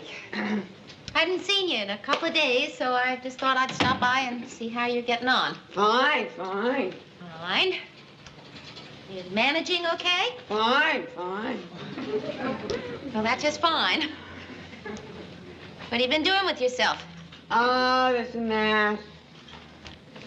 Well, when you say this and that, do you mean primarily this and not so much that, or a lot of that and not so much of this?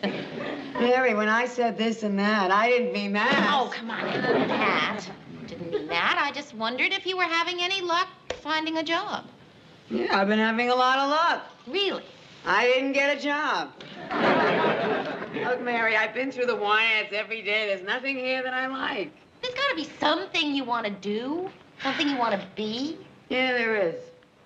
I've been seriously thinking of becoming a burden on society. Outside of that, nothing really interests me. What about dreams? Didn't you ever dream of being somebody? Everybody has that kind of dream. Yeah? What's yours? Well, I've had my dreams. I just don't like to tell them. I don't want anyone to laugh at me. But sometimes when I'm in the newsroom, my mind wanders and I dream about being this famous ballerina. I know what you mean. I've had dreams like that myself. Terrific. What are your dreams? I used to dream that I'd like to become a dress designer. Well, that's wonderful. Did you ever try it? Yeah, once in high school, I made a dress for a friend. I fitted it right on her. And did she like it? I hope so. I forgot to put the zipper in. As far as I know, she's still in it. Sherry, why don't you give it a try for just a couple of weeks? I mean, you might find you have a real flair for this. Come on, what do you have to lose? What's the matter, Sherry? Afraid to take a chance? Afraid you'll find out you don't have the talent? Just don't have the guts to try it, is that it? That's it, Cookie.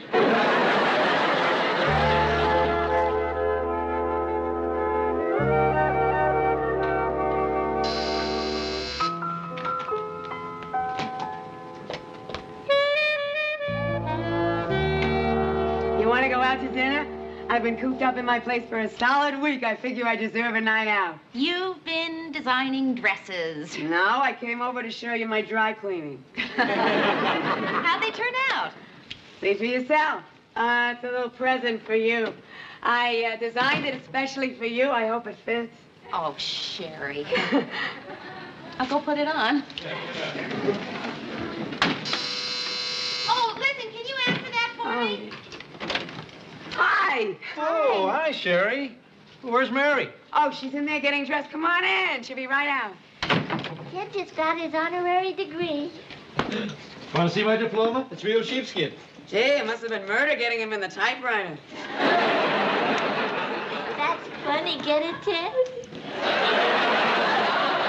Well, sure I get it. I'm a PhD. It's very nice, Ted. Thanks. They let me keep the tassel to my cap, too. I got it hanging in my rearview mirror.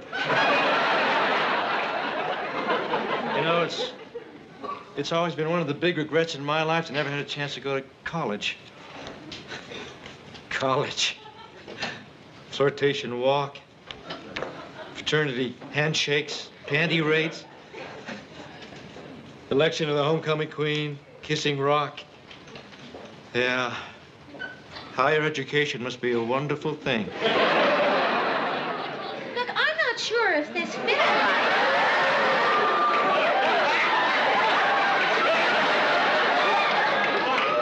Oh, that's terrible. Well, No, I forgot the most important part. It must be in the car. I'll be right back. Oh.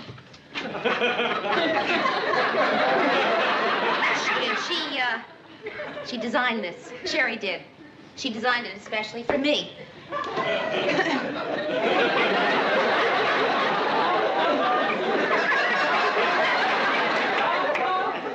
Get me a glass of water.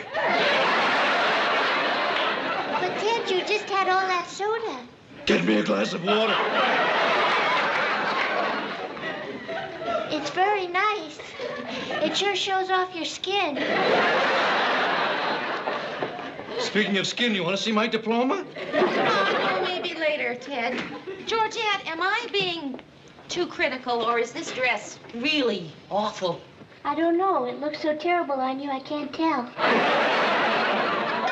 You look so fantastic in your life. Ted!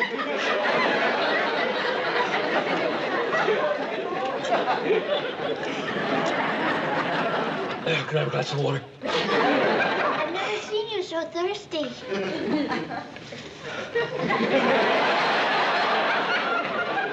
I know this may sound insane to you, Mary, but on those occasions when I dream of you, you're dressed exactly like that. Ted, please don't look at me that way. It's all right, I'm a doctor.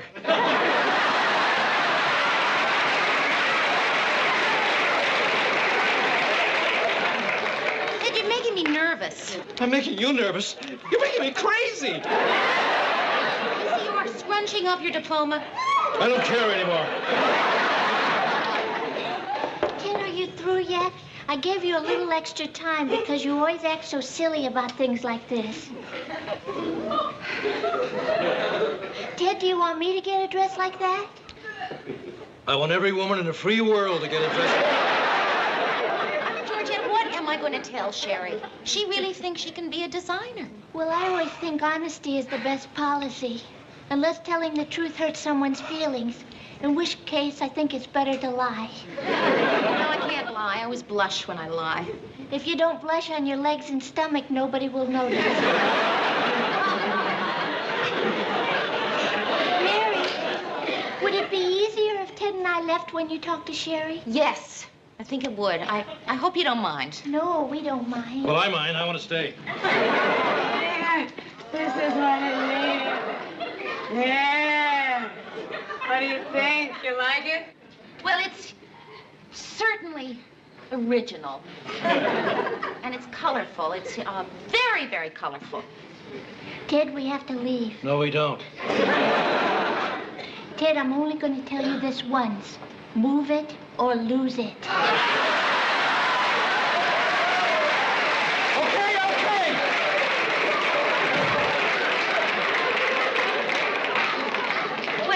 Well, what do you think? Well, Sherry, it's just not my particular taste, you know? I mean, I'm just a little old-fashioned, modest. I mean, you know, when we were kids, we used to play doctor. I used to play the receptionist. You don't like the dress? Well, I think I gotta be honest. I don't think you have the talent to be a designer. You think it stinks? No, come on now. Stinks, that's a pretty strong word. Lousy? Yeah, lousy. I could go with lousy. Sherry, I think I just have to be honest with you here. I don't think you're going to make it as a designer. You really don't think so? I really don't. Gee, what am I going to say to the guy that hired me? The guy that hired you? Yeah, I took my designs to this dress manufacturer this afternoon. He loved them. He wants me to start work tomorrow. That's terrific. Well, Sherry, I feel so stupid about what I just said. Oh, no, don't feel stupid. He didn't like this one either. He thought green was the wrong color for a bridal gown.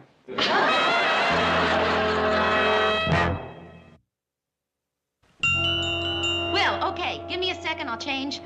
We'll have a celebration dinner. Leave it on. If you spill something on the front, you've got a 50-50 chance it'll miss. Who is it? Move.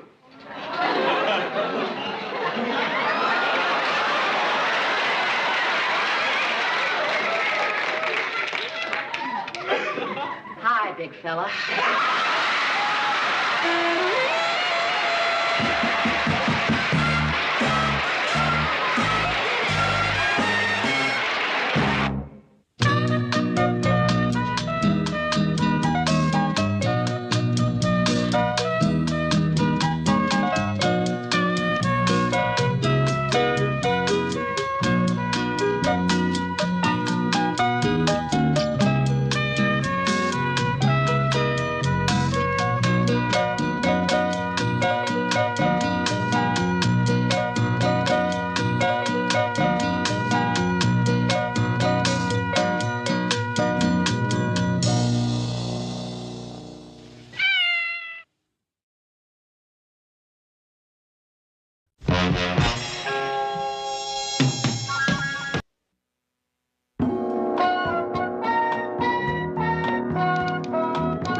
I have a provocative question.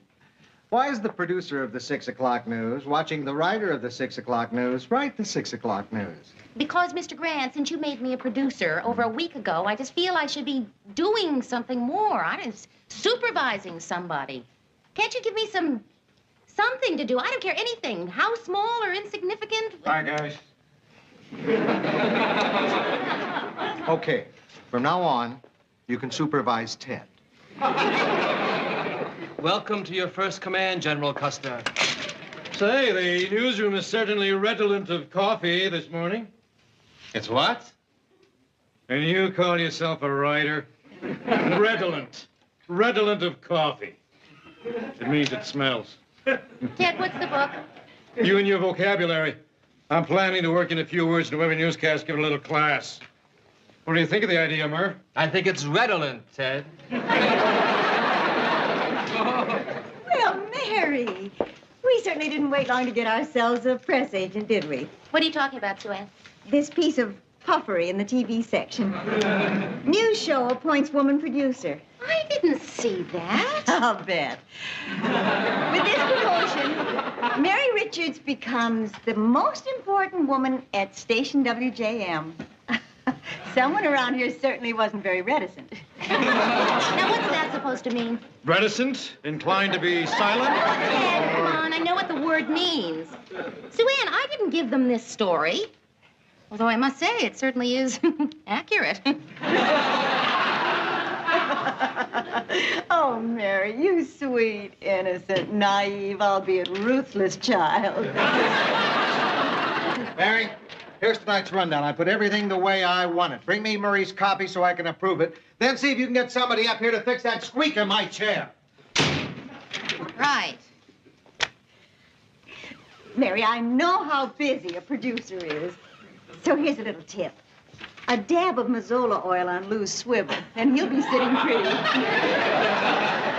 Well, I'm off. This afternoon, I'm doing my annual salute to fruit. I have to go plump my prunes. Here's one for you, Murray. What's superfluous? Me. Come in. Mr. Grant. Did you get something for the squeak in my chair? No, I didn't, Mr. Grant. I'm not a chair squeak fixer. You got Murray's copy? No, I thought I would read Murray's copy. I'm the producer. Yeah, that's exactly why I made you my producer, Mary, to relieve me of that kind of chore. Yeah, and that's exactly what I want to talk to you about. I've got to tell you, you've been doing a terrific job. Well, thank you, Mr. Grant, but I don't I'm not think much that you're... on compliments, but this whole past week, you've been just great. I mean it. Well, thank you very much, Mr. Grant, but I wonder You if don't know what it means to have someone you can lean on to step into a job like this, to take the worries off your shoulders. I'm one lucky guy. Well, that's really very nice of you to say, Mr. Grant. You know what the big difference has been, Mary? Since you've been in charge here, nobody's come through my door to complain or to argue about anything. Wow, has that been great? Well, sure, yes, I can see where that would be a relief. Yeah, so I just want to say to you, Mary Richards, thanks for doing the job so well. You're welcome, and thank you, Mr.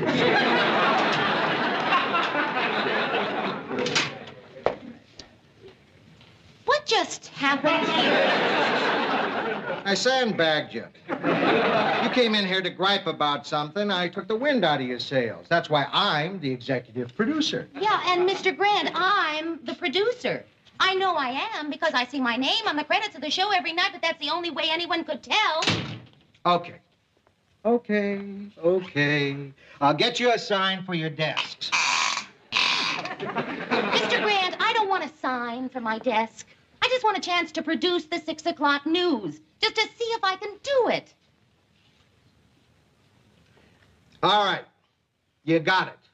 Tomorrow you do the whole show yourself. Oh, Mr. Grant, thank you. Thank you. I just can't tell you how much I appreciate this. And, Mr. Grant, I don't want you to worry about a thing. I am going to rise to the occasion. I'm going to make you so proud of me. I'm going to get you some Mazola oil for your chair.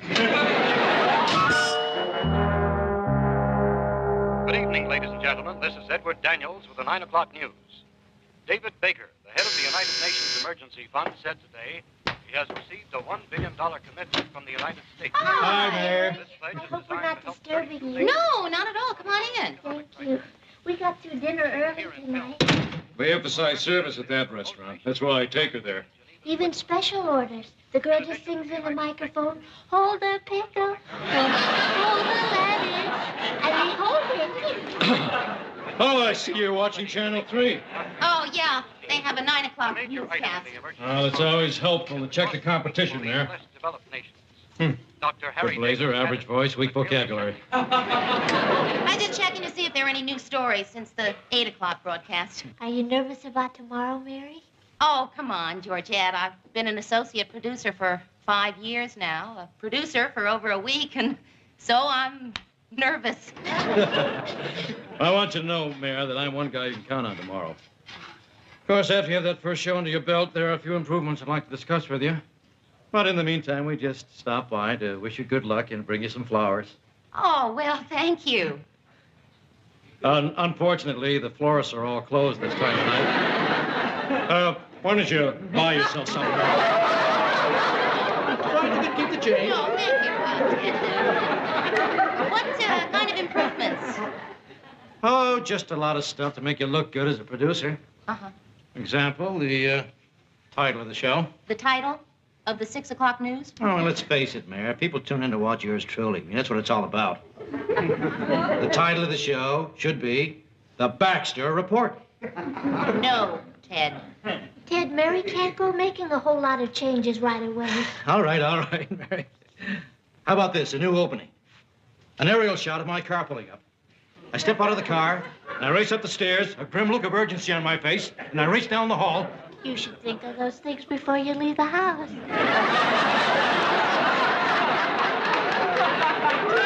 are leaving the opening exactly the way it's been. All right, Mary. Have it your way. I tried to help you, but you're too lazy to think big. Come on, Georgia. No, Ted. Mary needs moral support, and I'm staying for a while. All right, I'll pick you up in about an hour. Mary, let me tell you something. You know what you are? Lascivious. Lascivious? Why would Ted call me lascivious? Correction, that's lethargic. It's on the same page as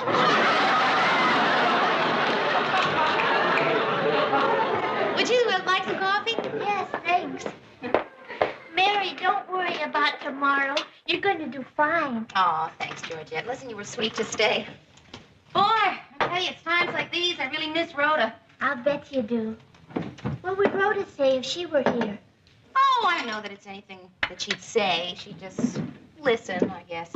I'll listen. Pretend I'm Rhoda. Go ahead. Well, okay. I'm nervous. Really nervous. You know, about tomorrow. Worried that something could go wrong. This isn't going very well, is it? Are you sure all Rhoda would do is just listen? Well, I guess about here is where Rhoda would have made a joke, you know, to sort of relieve the tension. I'm sorry, I'm not very good at jokes. That's okay. I guess I'm just really tense about tomorrow. This priest is playing golf with this rabbi. You don't have to do this. I know another one about a fat lady and a duck. No, Georgia.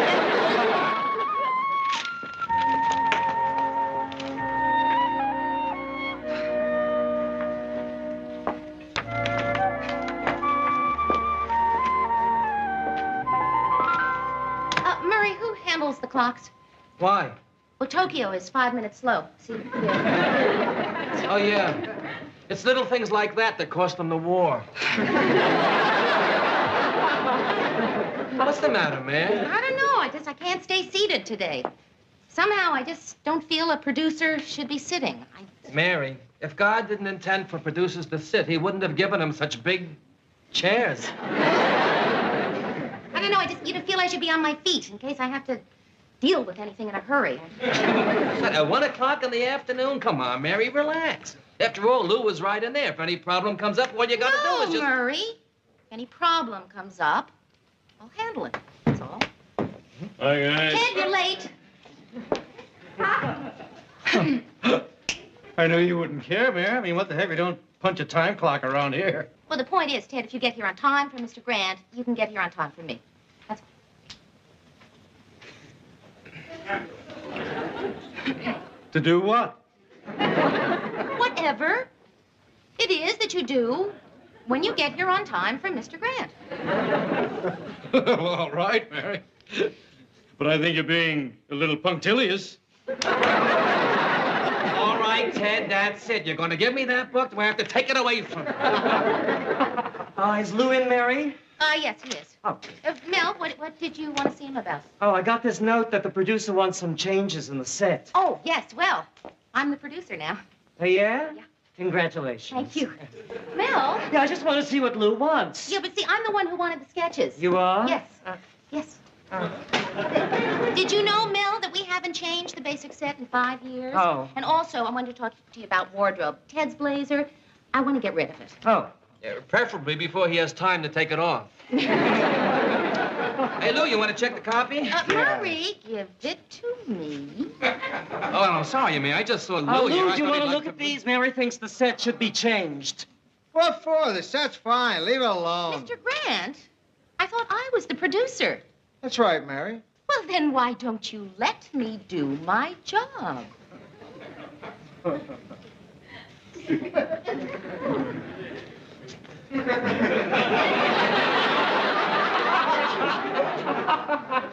Mary, the first thing you have to learn as a producer is not to have this sort of discussion with your executive producer in front of other people. Oh, I'm sure nobody heard. I certainly didn't. Look, I'm really sorry, Mr. Grant, but you are not letting me do my job. All right. Go ahead. Do your job. You don't need any help? Fine. Well, no, wait, no, I never said that I didn't need help. Mr. Yes, Grant. you did, Mary, and everybody heard you. Well, I certainly did. You can do everything, Mary. Good for you. Lots of luck. You'll need it. Well, Mary, I guess that'll teach you to be bellicose.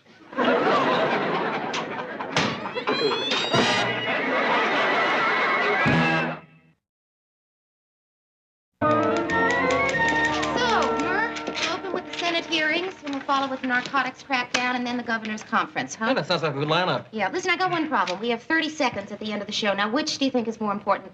The birth of the baby rhinoceros at the zoo or the California grape pickers strike? Well, it depends on whether you're a rhino or a wino. Well, so the inmates really are in charge of the asylum. Oh, Sue Ann, I had nothing to do with that article.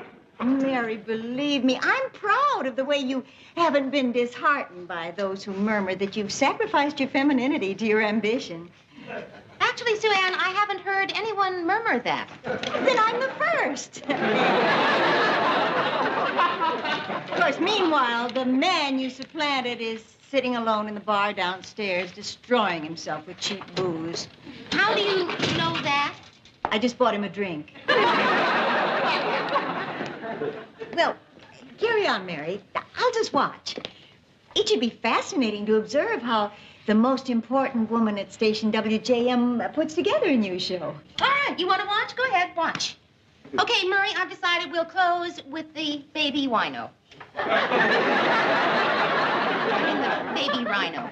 Hey, Mary, you didn't authorize any wardrobe changes, did you? Oh, well, no, Gus, I didn't. That is, Mel talked to me about them, and I said I would Without think consulting me? Holy cow, Mary, your director has to know about these things. Well, there is nothing to know about yet, Gus. I mean, nothing definite has been decided. Oh, yes, so... it has. He's got Ted wearing a black and white striped jacket, and he's putting checkered pants on a weatherman. Oh, well, no, I never authorized that. Holy Toledo, you can't use stripes. They strobe on you, and checks bleed. Yeah, well, see, all I said was that I wanted a different look. That's all. Well, you got it. Holy Moses, checks and stripes. Bleeding and strobing. All right, Mary, I'll put my foot down. You all hear me? I'll put my foot down. Suit yourself, Ted. It's your mouth. Mary, I'm not plugging any of these radical women's lib groups. Ted, come on, there's nothing radical about the Daughters of the American Revolution. I love watching you do the news, Mary. Okay, this is it! His creepy camera pushers have mucked up my designs once too often. Well, what seems to be the problem? Mary, will you tell this fascist he just can't tear down a new piece of set just because he doesn't like it? And will you tell this half-wit you can't use a mirror on the set? Is that so? Is that so? I saw a Fred Astaire picture last night and it was nothing but mirrors. Mirrors, as far as the eye could see. I think I saw that picture. Isn't that the one where he danced? Holy This is a live TV show. A mirror would reflect the cameras. I adore watching you do the news, Mary. Cool it. That's right, all of you, just cool it. This is neither the time nor the place to discuss this. Now, for today, everything's going to stay the way it is. Tomorrow morning, we'll have a production meeting here at 11 o'clock.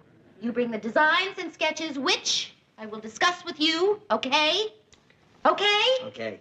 And if you want to come and watch, you come and watch. Any questions? It's not the way Lou would have handled it.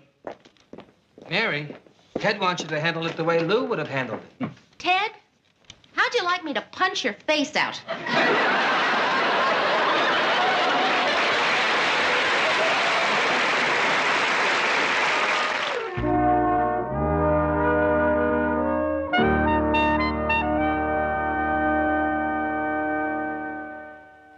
And I'm telling you, the greatest college football team of all time was Army 1944.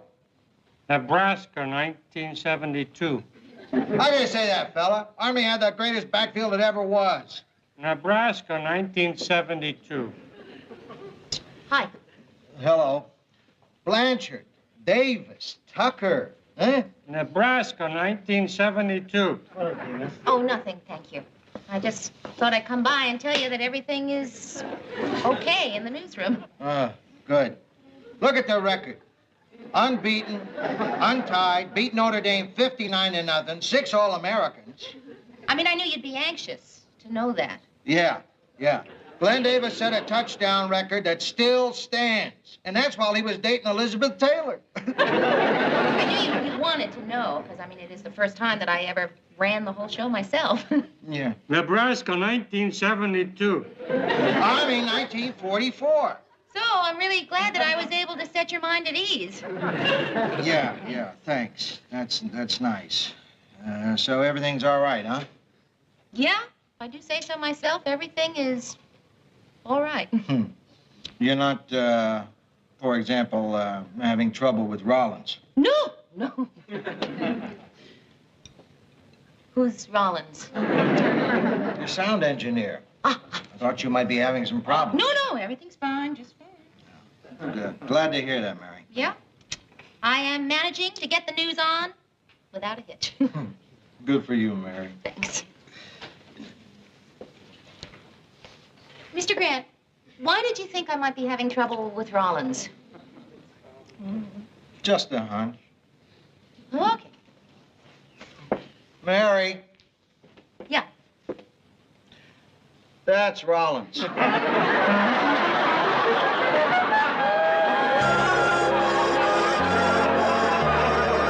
And the Clean Air Committee praised Twin Cities residents for leaving private cars at home and making the quick transit bus program a big success.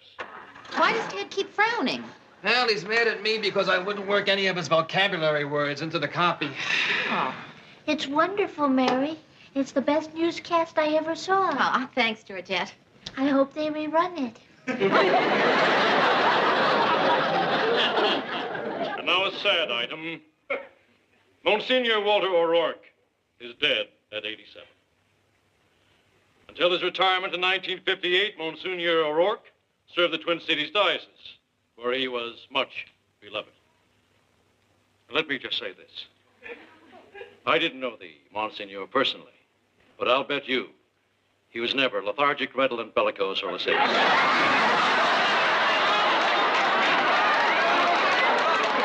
This is Ted Baxter saying good night and good news. At least he pronounced them right. Never mind. Here comes the good part. Produced by Mary Richards. Is that the first time you've seen that? No, but it's the first time I believed it. Congratulations, Mayor. Ah, thanks, Murr. Maybe I should have shaken your hands. I hardly ever hug Lou. No, I like the hugging. Hey, I'm very impressed. It was a great show, a perfect show. Except for that one moment when Ted was reading the basketball scores, and a voice from the sound booth yelled, Nebraska, 1972. Well, Mayor, what did you think of my performance? Ted, Mary produced tonight's show, and she would like your opinion. Fair enough. Mary, I thought I was great. Thank you, Ted. Gee, I wonder what Mr. Grant thought. If he watched the show. Oh, Murr, I hope he watched the show. Well, you know, Lou, if he liked it, he won't say a word. That's his highest praise. Nonsense, Murr. When I come off a newscast, he talks my ear off.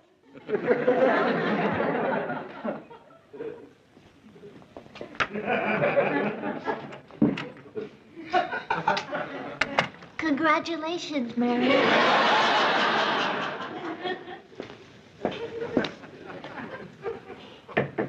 Come in.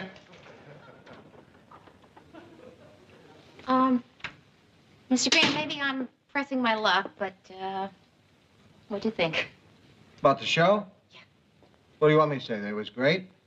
Sure. Mary? You want to know about a great newscast? In 1966, I was working at a radio station in Chicago where there was this real smart aleck broadcaster. On election night, the other guys decided to fix him. As he started to read the returns, two of the guys took off his pants and set fire to them. And Mary, I watched while that man broadcast those returns perfectly. Now, that's a great newscast. And you just let that happen? You didn't help him? Sure, I helped him blow out his pants. Hey, what I'm saying is, don't expect superlatives from me. Anyway, producer, what do you care what I think? Your opinion is the only one that should be important to you. You're right. You are absolutely right. Yeah. And you want to know what I think? I think I did a great job. I think I did a terrific job. Then that's all that matters, isn't it? Right you are.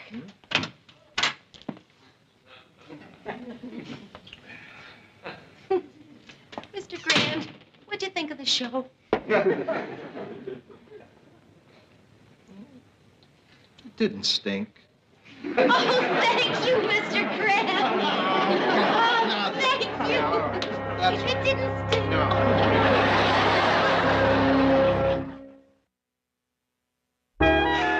Okay. How about this? We open on military scenes, tanks, guns, planes, then cut to me in a khaki flak jacket. Ted, we are not going to change the opening of the show. Anyhow, I bet Ted can't say khaki flak jacket 3 times fast. I don't know why I waste my time on childish people.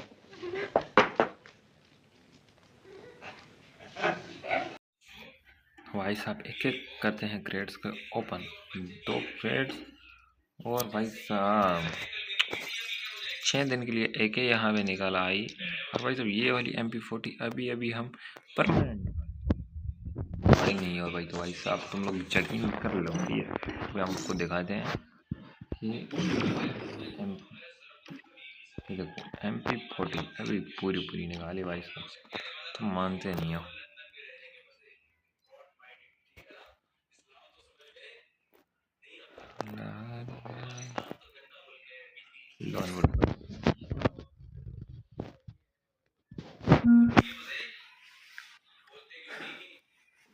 Lawn wolf guys हमने कर दिया यहाँ पे start तो क्या ही हो रहा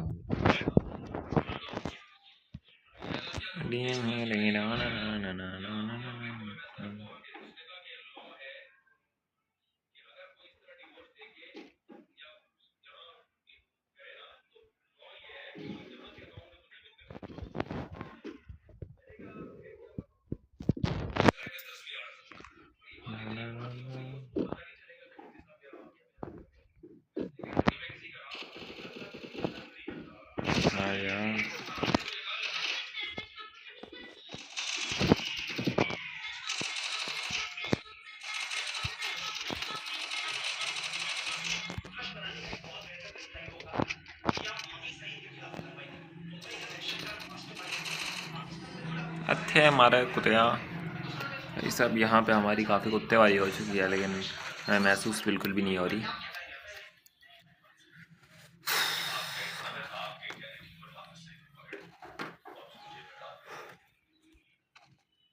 भाई साहब हमारी हुई है नींद नहीं पूरी, जिसकी वजह से हमें आ रही हैं जमाइयाँ। ऐथे हमारा कुत्ता ऐथे यार, ये बंदा बहुत ही शाना बन रही है।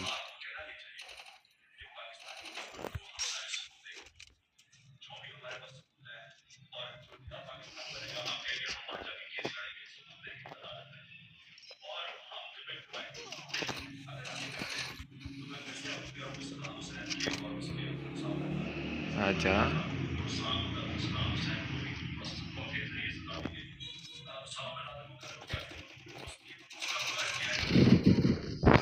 उड़ रहा है भाई साहब, ये बंदा प्लेयर है भाई साहब, बंदा प्लेयर है।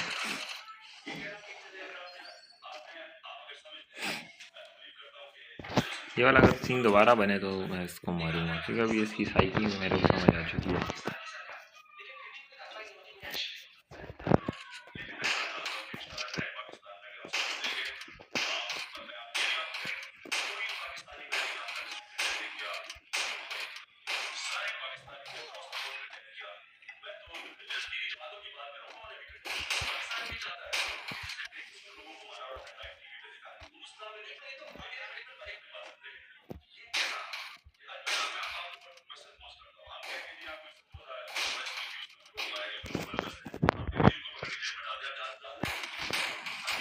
ऐथे आ कुतिया ऐथे आ भाई, अकड़ रहा है भाई, अकड़ रहा है। अकड़ अकड़ के चलते हो हमारे सामने, अकड़ अकड़ के चलते हो हमारे सामने। तुम नूब हो, औकात में रहो। वाह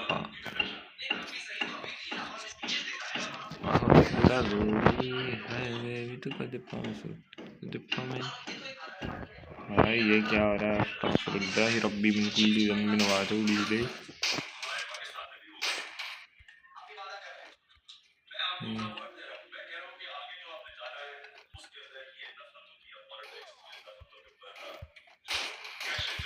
अरे भाई साहब, पटक लिया। मिलते हैं नेक्स्ट वीडियो में।